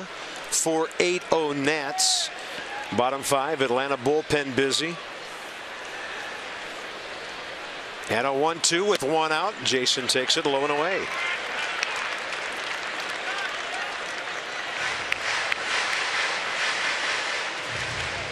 Seen a lot of pitches, like you said.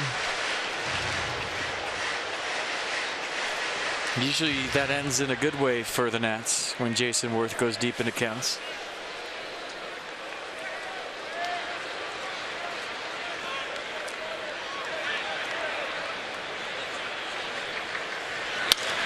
Fights one off. Foul ground right side, Freddie Freeman. And he's got room. He makes the one-handed grab. And then getting himself to third base, Ryan Zimmerman, who continues to show us early in the season what a great base runner he is.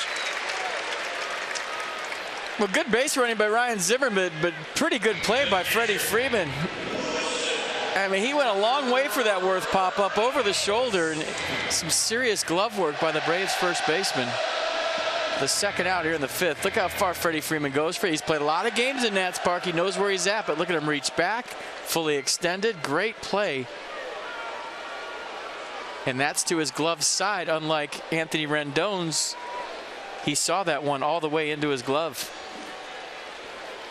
Wilson Ramos 2 for 2. Opposite field, clean single. And then a bouncer to deep short that set up the Nats for their tying run on the Espinosa sac fly, third inning. Hunter Cervenka called up today with Joel De La Cruz to their bullpen. Dan Winkler fractured his right elbow throwing a pitch in Atlanta. He is pitching so well for the Braves. We wish him nothing but the best. Had Tommy John surgery, missed a good year and a half, finally came back pitching well at the big league level, and that happens. Ramos with an RBI hit that hits Bob Davidson. I'm not sure Wilson would have made it to second base anyway. All that matters is the Nats lead 5-4. That ball scalded, and Ramos is 3 for 3.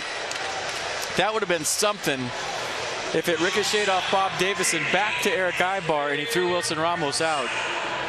That would go U6-3. And for those of you who don't know, umpire is part of the field, so you have to play it live off an ump. And Bob Davison showing his tremendous athletic ability right there.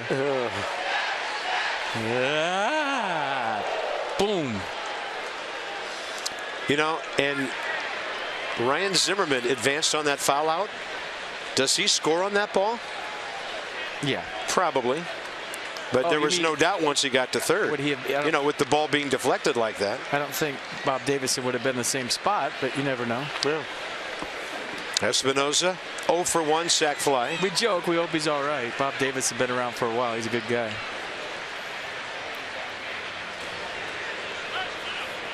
That was Wilson Ramos' second RBI of the year. And the Nats have 9 hits in 5 innings. Pulse hit hard.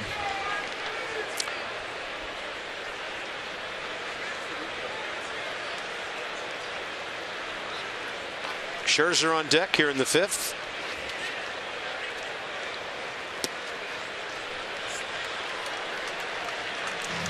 Big night for the Buffalo.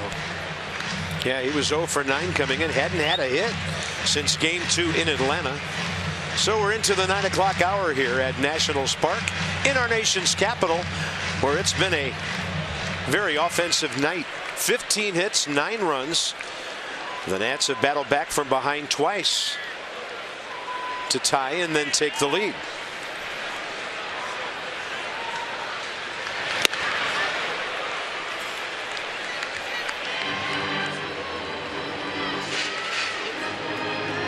Matt Belisle is up.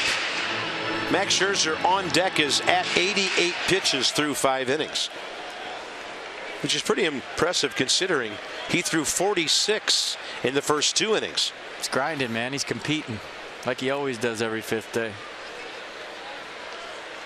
Some days it's easy, some days it's not. Espinosa pops one up. Right side of the infield for Jace Peterson. Nats pick up a run. RBI, or rather leadoff double Zimmerman. RBI 2 out single Ramos.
Nationals. We go to the top of the 6th inning. Daniel Murphy doing what he's been doing all season long. Wilson Ramos with a big night, but Max Scherzer has been battling, fighting, competing like we're used to seeing with him every 5th day. So a leadoff double in the 5th by Nick Markakis. Then he gets Freddie Freeman to ground out. That moved Markakis to third. Max needed a strikeout. He got it on a nasty changeup to Adonis Garcia, and then he gets A.J. Pierzynski on a 3-2 pitch. So a pair of leadoff doubles in the 5th. The Nats cash in. The Braves don't. 5-4. Into the 6th inning goes Max Scherzer. 6, 7, 8 for the Braves. Oliveira, Ibar, Peterson. He's given up no runs on 1 hit in the last 3 innings. Little tapper. Ramos grabs it right at the edge of the grass for another 1 pitch out to lead off an inning. Take it. Braves box with Ibar coming in. Nick Markakis, couple of doubles. He drove in 2 in the 2nd. A.J. Pierzynski's double drove in 2 the inning before that. So that's it for their scoring offense tonight. Braves came in hitting .198, scoring 17 runs in their first 5 games, and giving up a frightening 38 runs. Scherzer drops one into Ibar, who has struck out looking, and grounded out to Anthony Rendon. Jason Grilli. Interesting. That's their closer. They had some crazy games against St. Louis over the weekend, and Grilli didn't get a chance to close anything. He had a chance to close one out against the Nats, but they hung him with a blown save and then won the opener in extra innings. Here's the 0-2. Max will bounce one. Ibar not biting.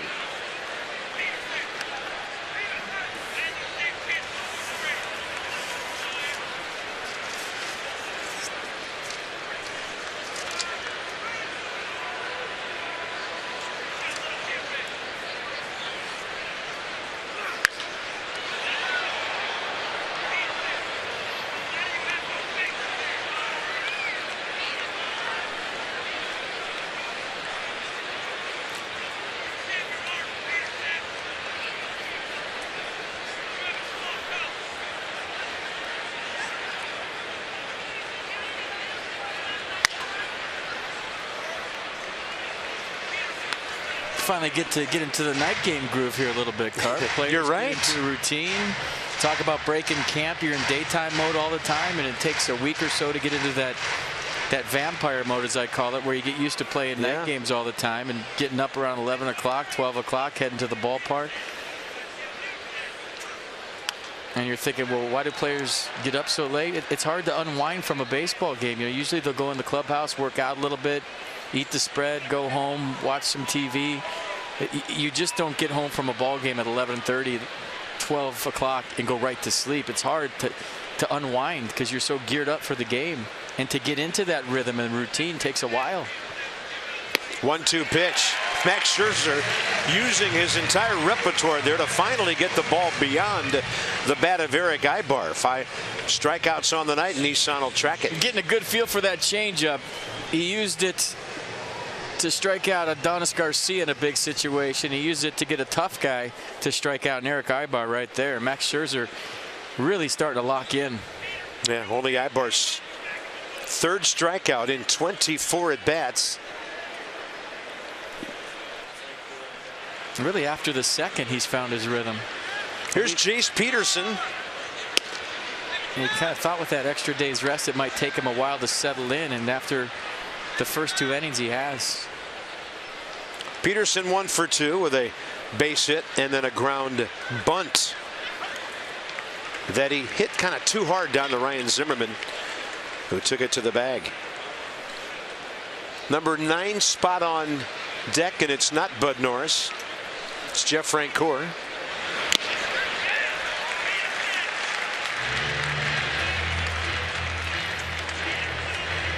One and 2. Braves suddenly a little short on that bench with Drew Stubbs having to come in early. They have one left-handed bat there, Kelly Johnson. they'll hope to be able to use him later. Did he go? Home plate umpire says he did. They didn't need to appeal. Max Scherzer is on a 4-inning roll of zeros on the scoreboard. Nats have the lead. Max scheduled to lead off.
Copyrighted telecast is presented by authority of the Washington Nationals and may not be reproduced or retransmitted in any form. And the accounts and descriptions of this game may not be disseminated without the expressed written consent of the Washington Nationals. Wheels turning here in the 6th inning of Game 1 in this 4-game series, Nats and the Braves. 5-4 Washington. UPS Store, together there's nothing we can't solve. Visit the upsstore.com for locations. They bring you our call to the bullpen, which is a rather unusual move. I mean, if your ball club's struggling and you want to get some work for your closer, you usually do that in the 9th inning, maybe 8th or 9th inning, no matter what the score is. But in this case, FP, here comes Jason Grilli, 6th inning, and Stephen Drew will bat for Max Scherzer. Well, you need some work. When you're 0-5, closers really don't have a lot of opportunity. So Freddie Gonzalez trying to get Jason Grilli a little bit of work. 2-pitch guy, really. Fastball, slider. Fastball averages 92. Occasional changeup.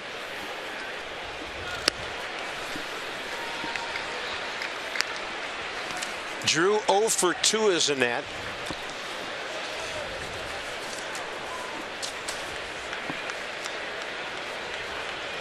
And against Jason Grilli, career 0 for 5.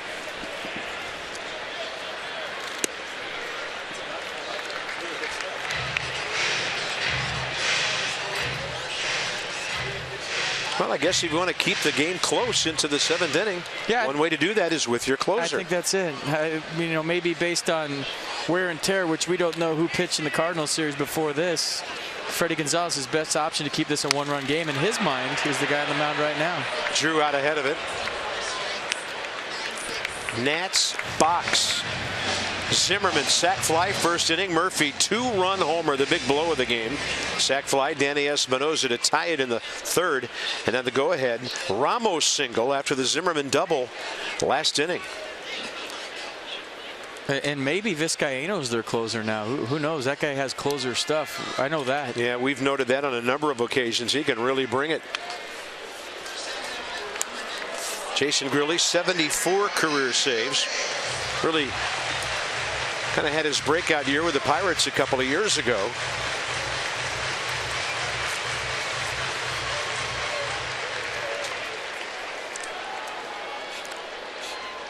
'24 saves for Atlanta, 33 for the Bucks back in 2013.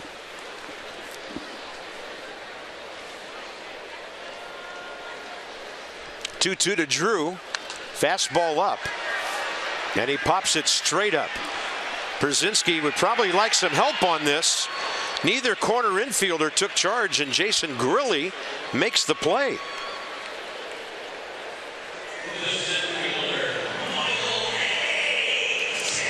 The Peanuts are back in action. Their first home game is coming up in 3 days. They'll be home through the 20th.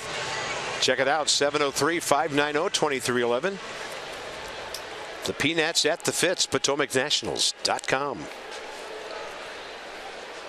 Michael A. Taylor 0 for 1 career with an RBI against Grilli.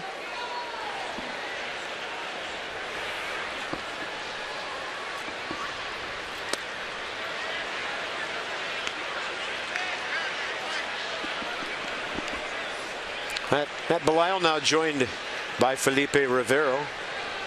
Nats will have to get 3 innings from their bullpen. Max Scherzer 100 pitches, 65 strikes, 4 runs, 6 hits, 6 innings. A great battle back though to put zeros on the board in the 3rd through the 6th. Here's Max Scherzer talking to Dusty Baker between innings, and check it out. I'm good. I want to stay in. You haven't pitched in a long time, Max. I think you're good. Listen to his ace. Here, give me some. You're good. That's it. Shut it down. Good job. All right. Similar to Atlanta last week. I don't know if that's what they said, but I had fun with it anyways. Max didn't want to come out after 7. Yeah. Dusty gave him a decision. Max immediately threw his arm out to shake hands with his skipper at that time. Yeah, Max doesn't want to come out after 16 innings. So you're never going to hear I'm good for Max Scherzer. He's a gamer. He wants to stay out there forever. Taylor 0-2 now. Michael 1 for 3 tonight. Hit the ball on the ground 3 times, which gives him a chance to use that great speed. He almost beat out a hit in the 2nd after his first inning single to right. Another ground ball to second base in the 4th. That was a leadoff hit, or leadoff grounder, with Jace Peterson positioned where second basemen have been since the 1850s.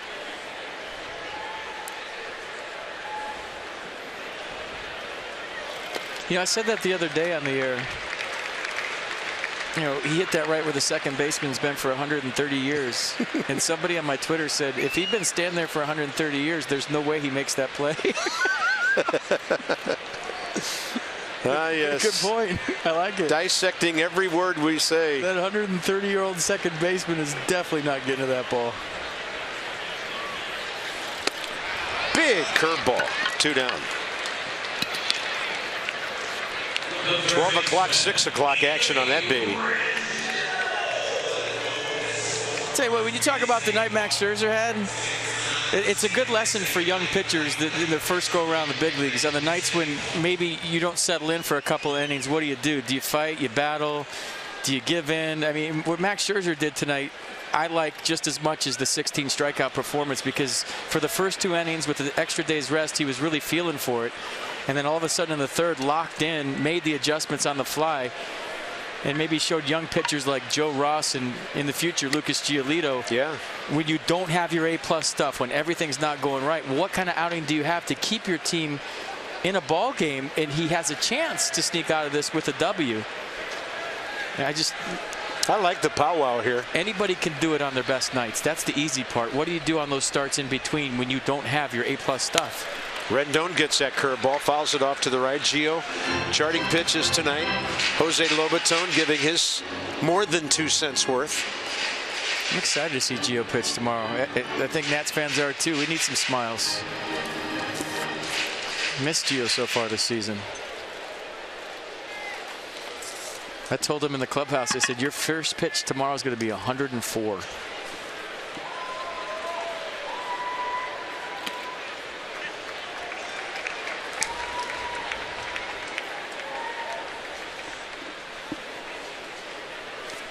Anthony Rendon, a 1 for 3 night, hit the daylights out of the ball last time, right at Adonis Garcia at 3rd. So he's 7 for 21 to start the season. Trying to get aboard for Bryce Harper here in the 6th. Grilli goes with a fastball and overpowers him on a fly ball to Nick Markakis. 1-2-3 go the Nats for the 2nd time all night.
2 strikes to get to a pitch you can handle. We're going to show the end result of Wilson Ramos throwing out some base runners, but Joe Ross did a great job of holding D. Gordon on. To get to this point, the end result, Wilson Ramos with a chance to throw out D. Gordon in a 5-5 ball game in the 6th inning. Then today in a 4-4 ball game, a little bit sooner, Max Scherzer doing a great job along with Chris Spire and the Nats coaching staff of holding Malik Smith on first base and then throwing him out. So catchers don't have a chance to throw guys out and lets pitchers give them a chance. So the Nats staff the last 2 days on point with keeping plus speed base runners close to first base. Top of the 7th inning, Matt Belisle. He'll face Kelly Johnson, who's 3 for 10 career against him, with 2 home runs and 4 batted in. So this is the time for Freddie Gonzalez to use his only left-handed bat off the bench. Big curveball. How to play left side.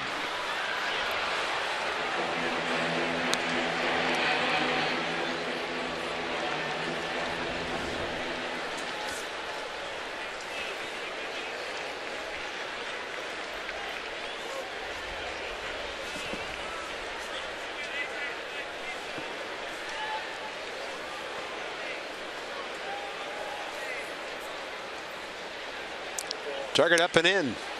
It's in. 1 ball, 2 strikes. Yeah, just a show me fastball. I think Wilson Ramos wanted up and in. But Kelly Johnson with pull side pop. Matt Belisle going to try to make him beat him the other way. Big curveball. Kelly Johnson laces that ball. Bryce Harper over to get it. Bryce got a great jump ball, hooking a bit. Good swing, good play. 1 out.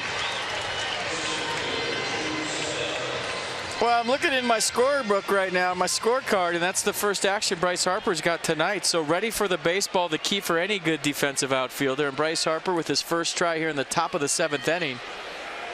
Makes a nice play. Matt Belisle liked it. Daniel Murphy liked it. Nifty play. Here's Drew Stubbs, who came up with the Reds in 09. He was a first-round pick 3 years before that. The guy could really run, but he always had a strikeout problem at the big league level. He rams that one up the middle, so 2 hard-hit balls on Matt Belisle here. Now you've got Markakis and Freeman coming up, and will Felipe Rivero be facing them? Yes. Those 2 were gashed. Just go with the left-on-left matchup. Well, Felipe Rivero.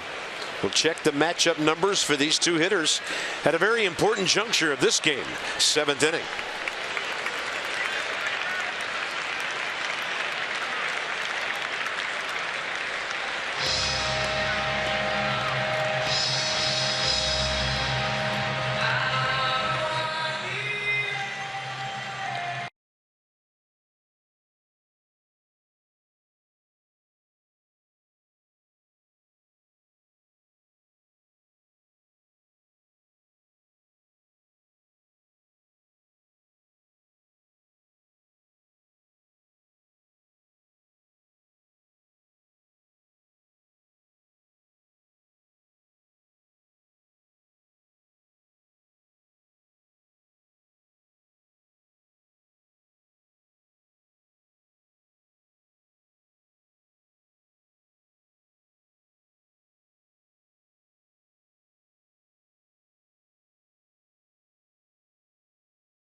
That don't, kind of a good teaching moment to show you a couple pop-ups and how you can block yourself off when you go to the backhand on a pop-up and lose sight of the ball late. Anthony Rendon does a nice job of hustling all the way over here, but watch him reach And his arm, we'll show you right here with the Exmo. Right there, you see, he probably can't see that baseball because his forearm, maybe even his glove, is blocking off his point of view. But then Freddie Freeman on the other side, the glove side, has a clear view of it. Very similar routes, very similar pop-ups. And you see right there, glove side, he has clear view of the baseball and makes the play. So one guy going to the backhand, that just shows you how backhand's tough on a pop-up versus the glove side, much easier.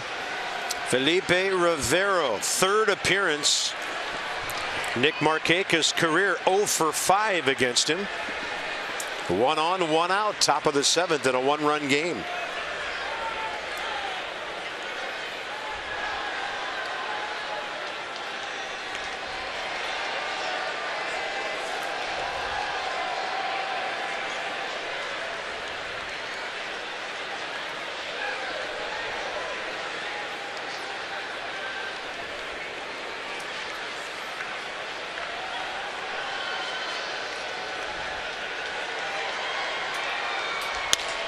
Bouncing ball to short. Murphy trying to turn it. 6-4-3. And Felipe Rivero continues to shine out of the Nats bullpen. That's getting the job done and getting us to the 7th inning stretch. 5-4 Nats.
Bryce Harper set to lead off, and coming into today, Harper was one of only 2 players in all of Major League Baseball with at least 13 at-bats this season who had yet to strike out. Melky Cabrera, the other one. Dusty Baker said today, Bryce has an idea what pitchers are trying to do to him. That's where it starts with the lack of strikeouts. He's not just up there swinging. He knows how opposing pitchers want to attack him, and he's able to adjust. And it doesn't hurt that Bryce has really improved as a 2-strike hitter over the course of his career. There you see his numbers, his first 3 years in the big leagues, and over the last 2, that batting average up, more home runs his last 2 years, really 1 season plus with 2 strikes compared to his first 3 years. Really improved as a 2-strike hitter and has a solid approach, Dusty says, when he steps into the box. Well, he just cut down his swing. He's been more balanced since the beginning of last year, not jumping at the baseball full speed. Bryce Harper 1 for 6 career with a walk against the left-hander Eric O'Flaherty. 2-pitch guy, fastball slider, fastball averages 91. And by the way, over 2 million vehicles sold and counting as Dan checked in with our Coons.com sideline report.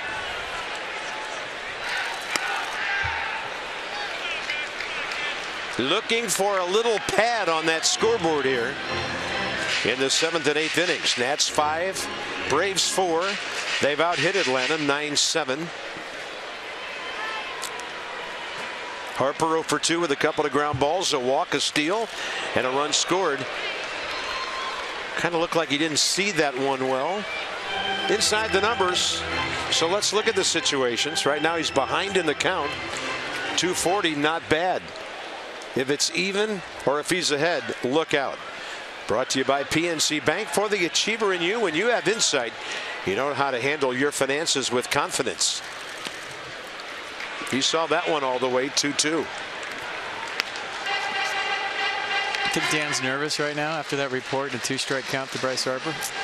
Yeah, we were aware of that stat going into the game, but the booth was not ready to lay that one out there. It's on you, man. Big pitch coming.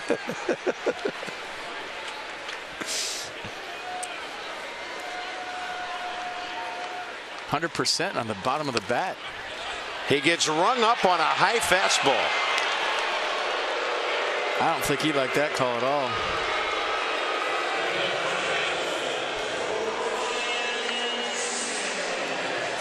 Out of the zone on pitch track, just above the strike zone. Bryce Harper thought it was up. Here's Ryan Zimmerman. 2 for 12 career against O'Flaherty, who a couple of years ago was teaming with Jordan Walden and Craig Kimbrell at the back of one of the top 3 bullpens in all of baseball.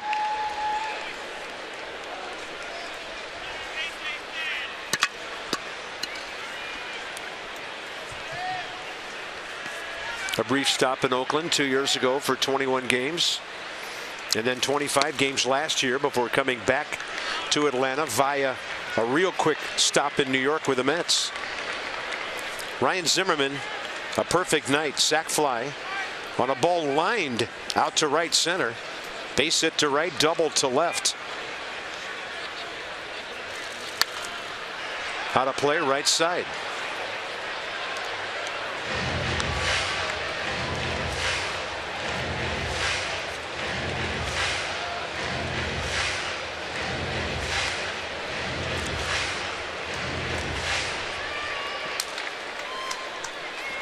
Trouble lurking for Atlanta.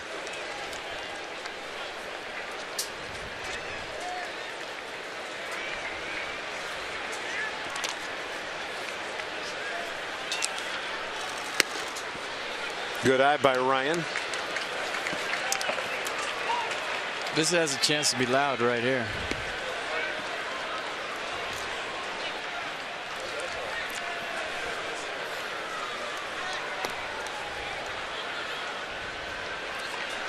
Three-one pitch.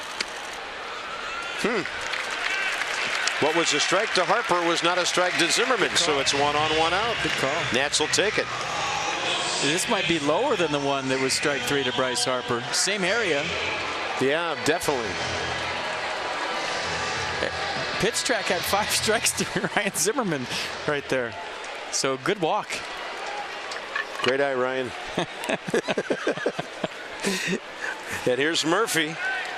Murphy has faced O'Flaherty 11 times, has 4 hits, a homer, and 3 RBIs. And that's when O'Flaherty was throwing harder than he is now. Strike 1, inside edge. That double opening day was off O'Flaherty, if I'm not guessing right.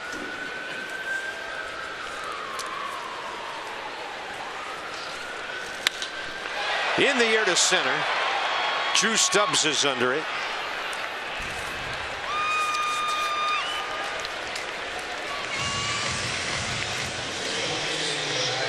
I mean, O'Flaherty was the only lefty in their bullpen on opening day, and I know it was off a lefty. So. That was the opposite field double. We have a pitching change coming. Alexio Gondo has been warming up to face the right-hander Jason Worth. So 2 of 3 retired by O'Flaherty. Worth is next.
baseball on Matson, brought to you by Ocean City, Maryland. Let us show you a good time in Ocean City, Maryland. Book now at OCOcean.com. And by University of Maryland, University College. Beautiful look at the Lincoln Memorial tonight. April 11th, beautiful spring day in D.C. The evening's been very pleasant as well. And here's Jason Worth against the former Ranger, Alexi Ogando. A fastball slider change. Fastball this year averaging 93.3, last year 94.5.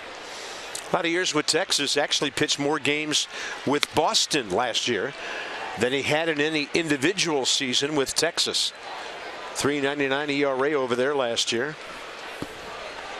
Jason Worth, 0 for 1 career against him.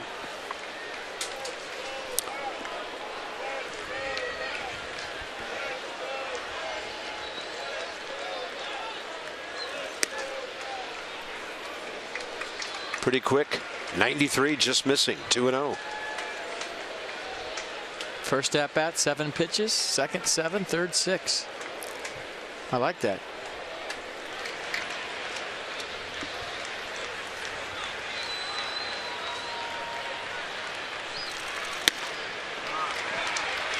Yes.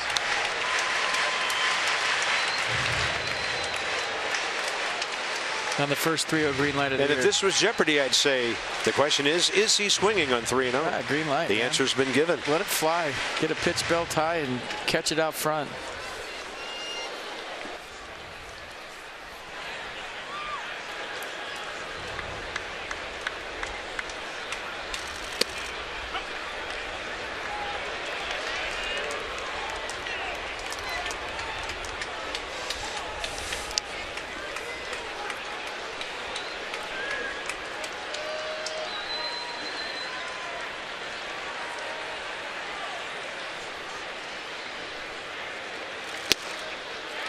That was close.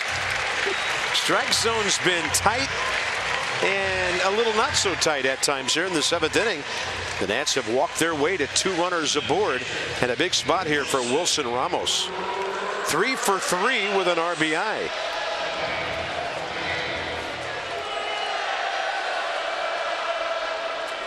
First career at bat against Alexi Ogando. He could be the first star of tonight's game. Boy, you are in hockey mode. Sorry. 3 hits, threw out Malik Smith. Had the key play in yesterday's game, throwing out D. Gordon. Wilson not at all interested in seeing many pitches. Pitches seen 5 tonight. total in 3 at bats. 3 hits, though, speaks for itself. Absolutely. Backup slider stayed up and in.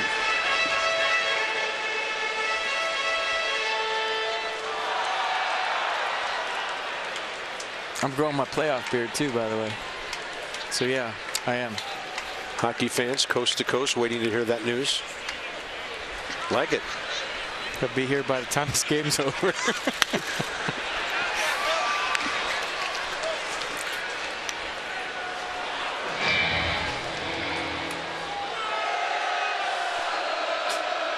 $18,119 for this one tonight.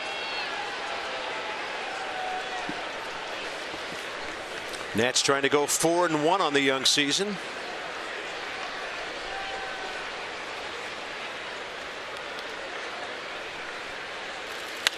Ramos, right field. Ball falling in front of Markakis. Here comes Zimmerman. The Nats lead 6-4.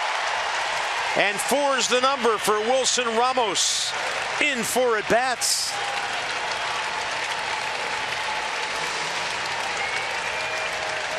Boy, put him ahead by 1 in the 5th, put him ahead by 2 in the 7th. Wilson Ramos, 3rd career 4-hit game, this time just a flare to right. So a lot of times that barrel overrated, but Wilson with his hands in the right position, thinking about going that way. Gets jammed, falls in perfectly. Ryan Zimmerman off to the races, no play at home. Jason Worth smartly staying at second base, and Stephen Drew approves. Big knock from Wilson Ramos. A Buffalo have it tonight. That's a 2-horn night, by the way. Here's Danny Espinosa. Worth at second. He's in scoring position. So the Nats plate a run here on only one hit. Felipe Rivero will at least start the 8th inning because Freddie Freeman's the leadoff guy, and he might pitch the whole inning because A.J. Pierzynski's the number 3 guy next inning. Blake Trinan's been fantastic lately.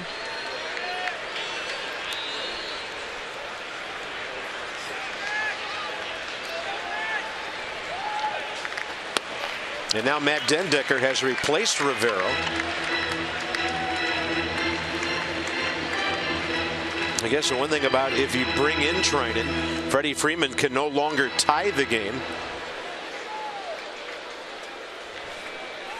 We'll see how it all works out after this. Danny Espinosa, AB, he's 0 for 2 with the sac fly. Nats have 10 hits. 2-0 pitch. Espinosa sharply up the middle. That's where Ibar is. He races to the bag. Wilson Ramos delivers again. It's a 4-hit, 2 RBI night for the Buffalo.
For Nats as we go to the top of the 8th inning. Now it's time for Toyota K's for Kids, and we're going to show you some Max Scherzer strikeouts that are worth $37 each. And I like the hard hat lunch pail effort for Max Scherzer tonight. Took him a minute to settle in. Extra day's rest. Started getting a feel for the changeup. The fastball was good from Scherzer all night. He wanted to stay in for the 7th, 8th, 9th, 10th, 11th, and 12th, but Dusty Baker told him no shot. Comes in next to me. $37 to the Children's Inn at NIH for every strikeout by Nats pitcher this season. Toyota K's for Kids. Freddie Freeman 0 for 1 career with a strikeout against Felipe Rivero.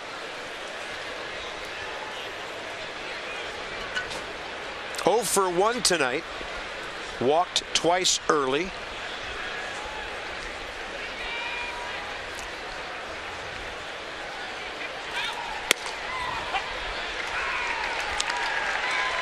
Lefty-lefty power matchup. And the shift is on with Danny Espinosa to the right center field side of the bag there. 1-1 the count. Freeman fights one off. This will be out of play.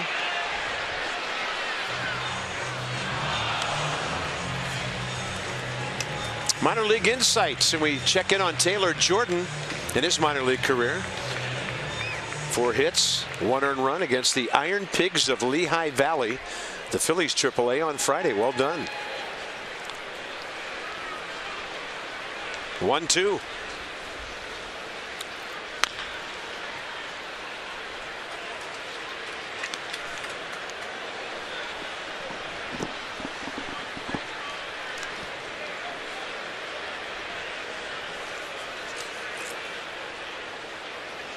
Mets getting pounded by the Marlins tonight, 9-3. Yeah, it was 8-0. Mets got some runs. Now the Marlins have another one. Giancarlo hit a home run there tonight.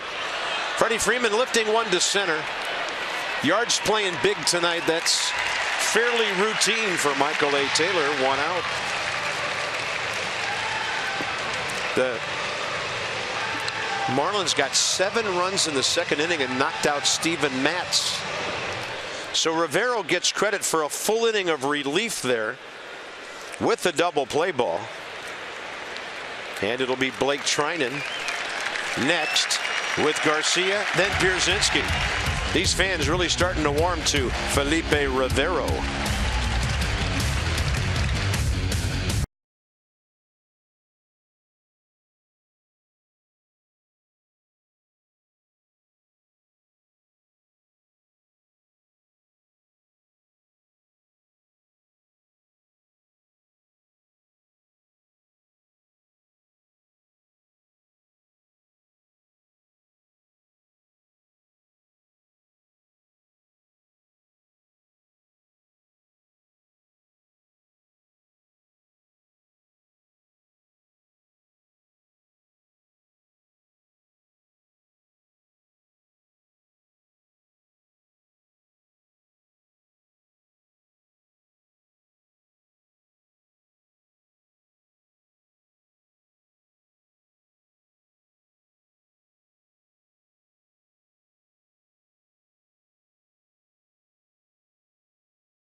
Tomorrow night, yeah, his name is Gio Gonzalez. He's back. 11 wins last year, 91 in his big league career. The Nats and the Braves at 7 o'clock. Jhoulys Chacín will be on the mound for the Atlanta Braves. That was just announced today. Coverage begins. Johnny and Ray here at the ballpark. Next extra pregame, 6:30 on MASN 2. It's a lovely evening. Blake Trinan. He and young Mr. Rivero making a name for themselves early in the season. Trinan 2 innings, no hits or runs, a walk, 2 strikeouts so far. Yeah, fastball upper 90s, touched 100 a few times, tremendous sink on it, slider to go with it. Adonis Garcia stings one beyond the reach of Daniel Murphy. It gets the tying run to the plate in what's now a righty-lefty matchup with Trinan and A.J. Pierzynski. Pretty good effort by Daniel Murphy. That ball just hit too hard.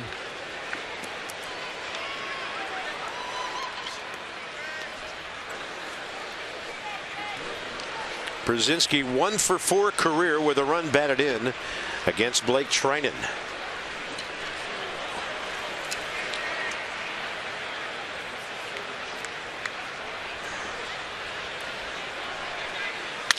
Pierzynski sounded like a busted bat, so it's not going far. Taylor, 2 outs.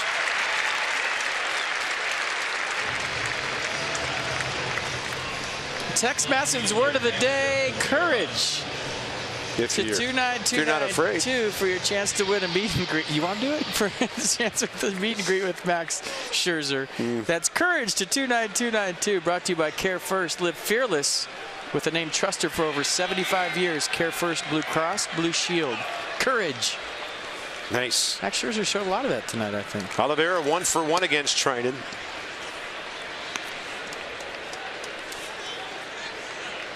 Yeah, both pitchers battled after rough starts. Max Scherzer able to out-battle Bud Norris. They each went 6. Norris 5 runs, 9 hits. Max 4 runs, 6 hits. The evening could have been a whole lot shorter for either of them had they not recovered. To Trinan.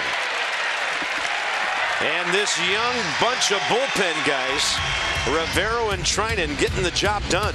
This ball game, bottom 8. Nats on top by 2.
In the 8th inning, Nats up by 2. Daniel Murphy stay hot. Wilson Ramos get hot, 4 for 4, couple RBIs, and Max Scherzer with some yeoman's work tonight here for the Nats. But let's show you the night of Wilson Ramos. Tie ball game. The Buffalo comes through big time, throwing out Malik Smith. Then he gets the knockoff of Bob Davidson, and then he gets a knockoff of Alexi Ogando. So one puts the Nats up by 1. The second one puts them up by 2. Wilson Ramos 4 for 4 with a couple RBIs, a caught stealing. Nice night for the Buffalo. Bob Davidson's hurting, by the way. That left a mark for sure. He's not showing it, but he's got to be getting tight out there. Ogando to Dendecker. Bottom of the 8th as Matt hits for Blake Trinan. By the way, Rivero and Trinan pitch a combined inning and 2/3 on 11 pitches, 9 strikes.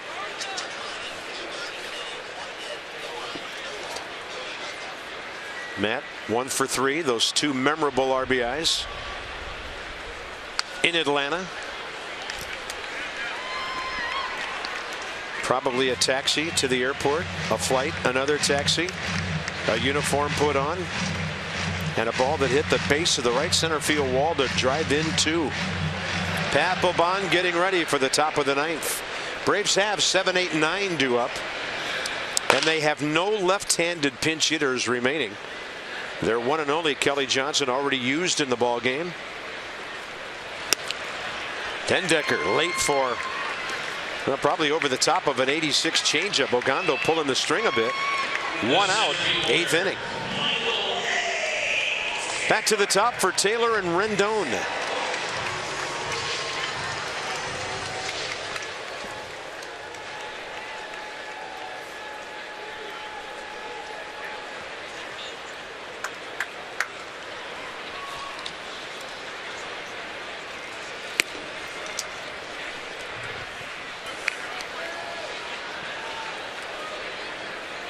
Michael Taylor trying to turn a 1 for 4 into a 2 for 5. These are always big at-bats for a hitter. 1 for 1 against Ogando last week.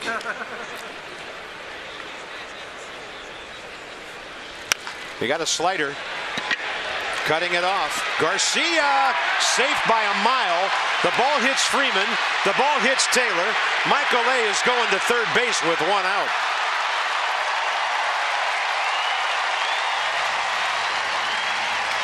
So he gets that 2 for 5 and a 2-base throwing error on Adonis Garcia.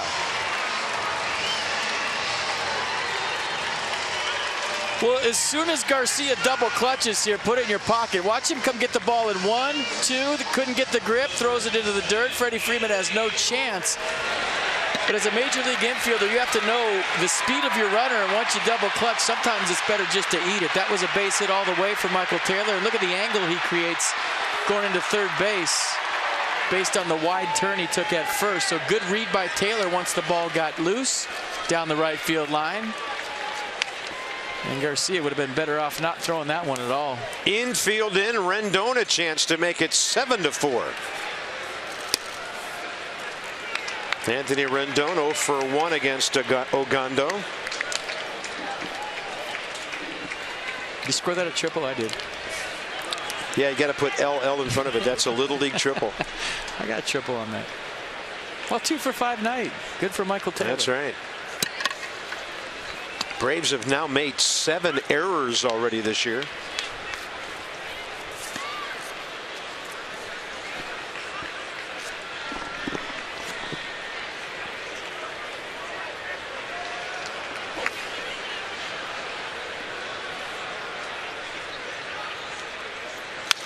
Whew, big rip by Rendon. Mid-90s elevated, 1 ball, 1 strike. Pretty good late movement on that Ogando fastball.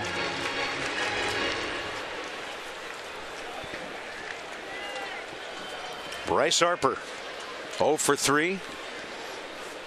I'd love to get another AB tonight and do some damage. They have a left-hander ready for him.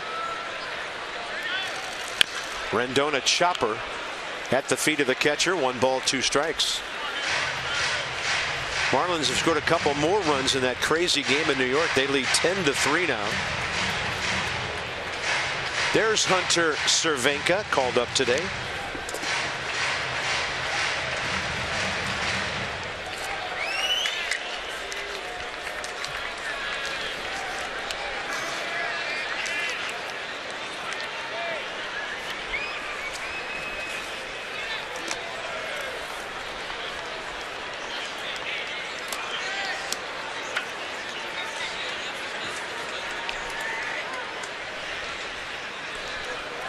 Taylor at third, 1 out in a 6-4 game. Rendon high in the air to right. Nick Markakis, very good right fielder.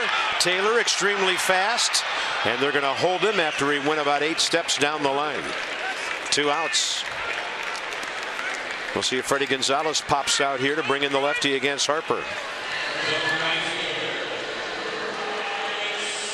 I think I just saw Freddie hold up 4 fingers to walk him. He did. He likes that sinker versus Ryan Zimmerman. Ogando's got a good one tonight. It's got late, quick movement in on righty's hands. So, and if you're Michael Taylor on third, you always have to be aware of the wild pitch on the intentional walk. Some guys hate doing this. Some pitchers, you say? Yeah, they hate slowing everything down and not throwing full speed. A lot of guys have trouble with this. He threw that one hard. That's how you should do it. So Bryce walked for the 2nd time tonight, and for the 7th time this year.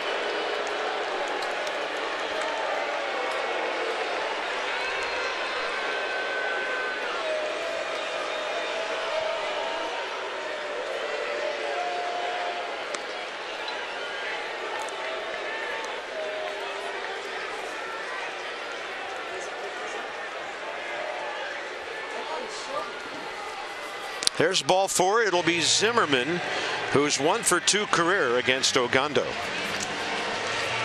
Ryan's had a great night. 3 runs scored, single, double, walk, a sac fly back in the 1st. Follow the Nationals all year long with the live MLB.com at-bat app. Up to the moment with Game Day, live game video highlights and StatCast. Download it, the #1 app for live baseball on your phone or tablet, MLB.com at-bat.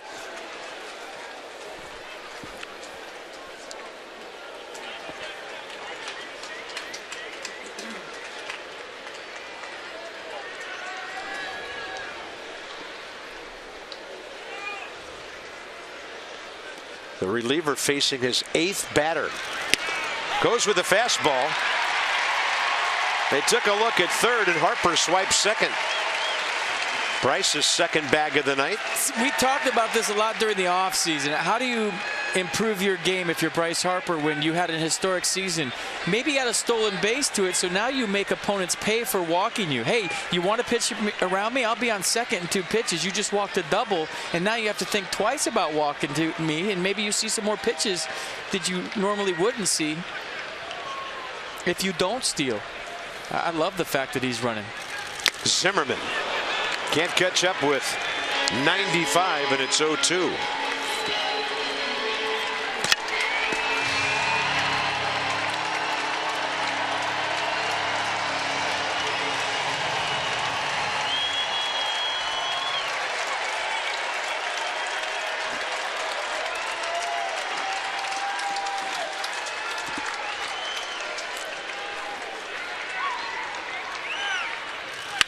That ball is hammered.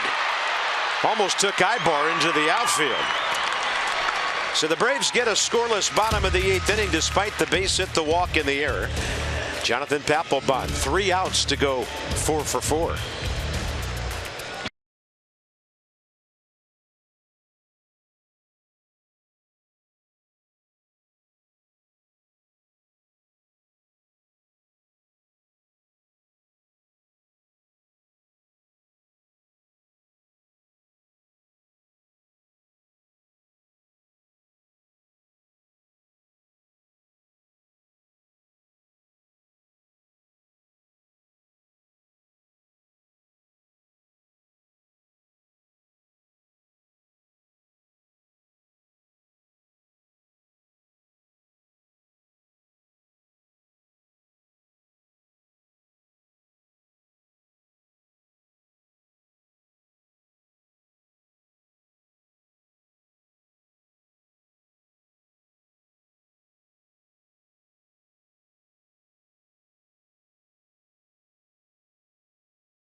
To the top of the ninth we go. The Nats trying to make it 4 out of 5 to start the season.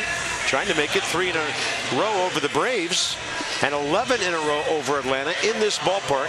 Work to be done as Jonathan Papelbon is out there again. A 2-seam fastball, 4-seam fastball, upper 80s, low 90s. Slider split to go with it. 3 games this year, 3 saves for Jonathan Papelbon. Opposing hitters hitting .308. Right-handers .333. And here we go. Tune in to the Nats Extra postgame show starring Johnny Holiday and Ray Knight. It's all presented by W.B. Mason. When this one's over, who but W.B. Mason? There they are. Legal pads. Pens ready. White out. Earpieces. Here we go. Eric Ibar against Jonathan Papelbon. 2 for 10 career with a couple of RBIs.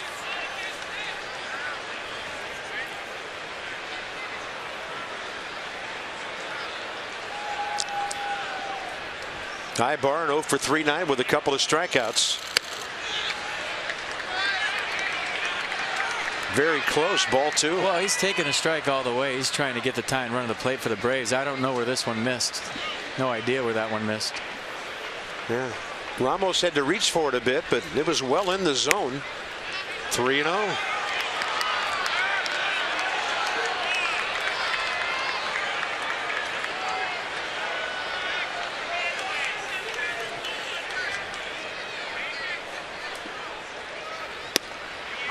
At the knees. Might be taking another one. Let's see. Sure. Down by 2.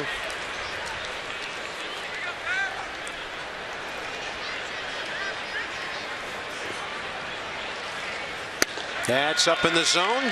Full count.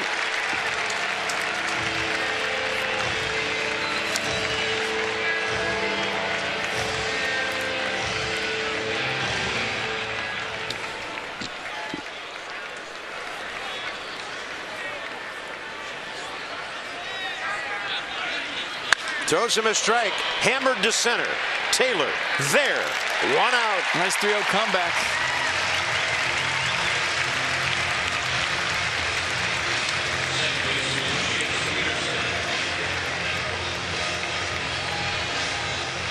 Got to like what he's seeing early, right? It's Peterson.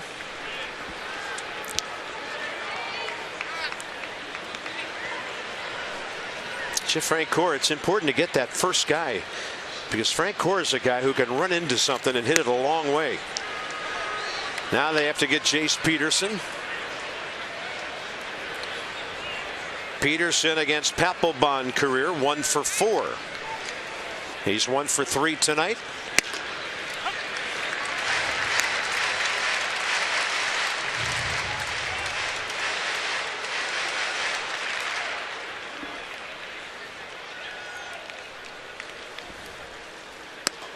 Tried to bring it in from the outer edge. I like Jonathan Papelbon's pace. He gets it and goes. Not waiting around for anything. Let's do this. Yeah, good call. A lot of relievers really try to slow the game down in the 9th. Another hard hit ball, but Jason Worth is right there for that one. And Jeff Francoeur will bat. He'll actually be called back now. Jolice Chacin and Gio Gonzalez tomorrow night. Game 2, Johnny and Ray. A half hour before we come on the air.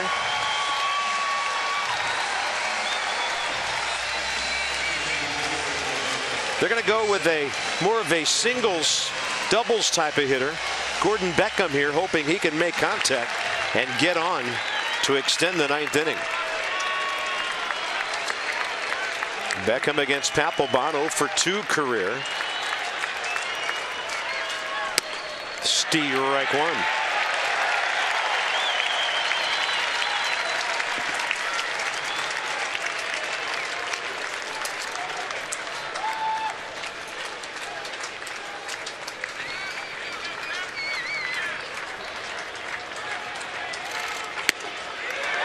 Just away.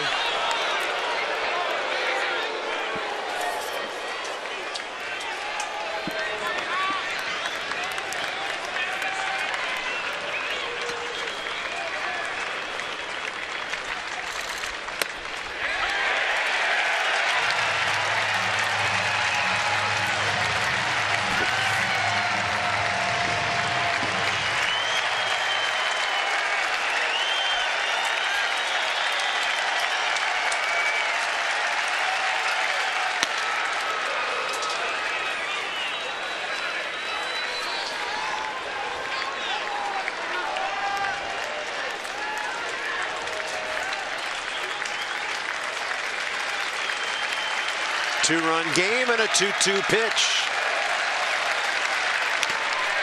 That one got Wilson Ramos square on the mask.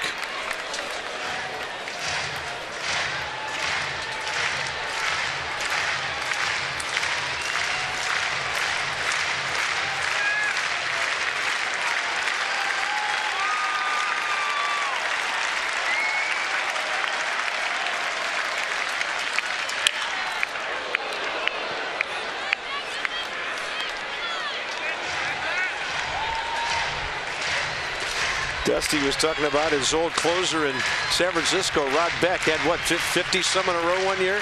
He said about 30 of them he drove me crazy with balls that were hit hard. Some nights it happens that way. How to play. Yeah, but Shooter had that it factor. That arm swinging down, the mullet blowing in the wind. And he would do it with smoke and mirrors on some nights, but he got the job done more times than not. And Papelbon filling up the strike zone. And you give up some line drives, making guys swing the bat. Did he go? No, and it's 3-2.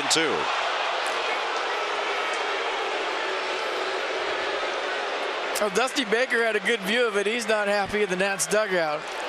He thought Beckham went. And we'll look at it from the side. Did he go? Ooh, that bat was out beyond the plate. Here's a 3-2, and Beckham fouls it off his foot.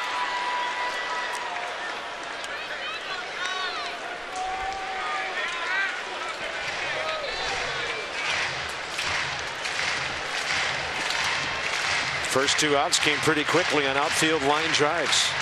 Good battle here. Papelbon and Beckham. They're into it.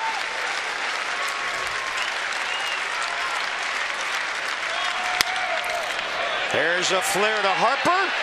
The Nats have won 4 games out of 5, and Jonathan Papelbon has saved every one of them. 6-4 Washington.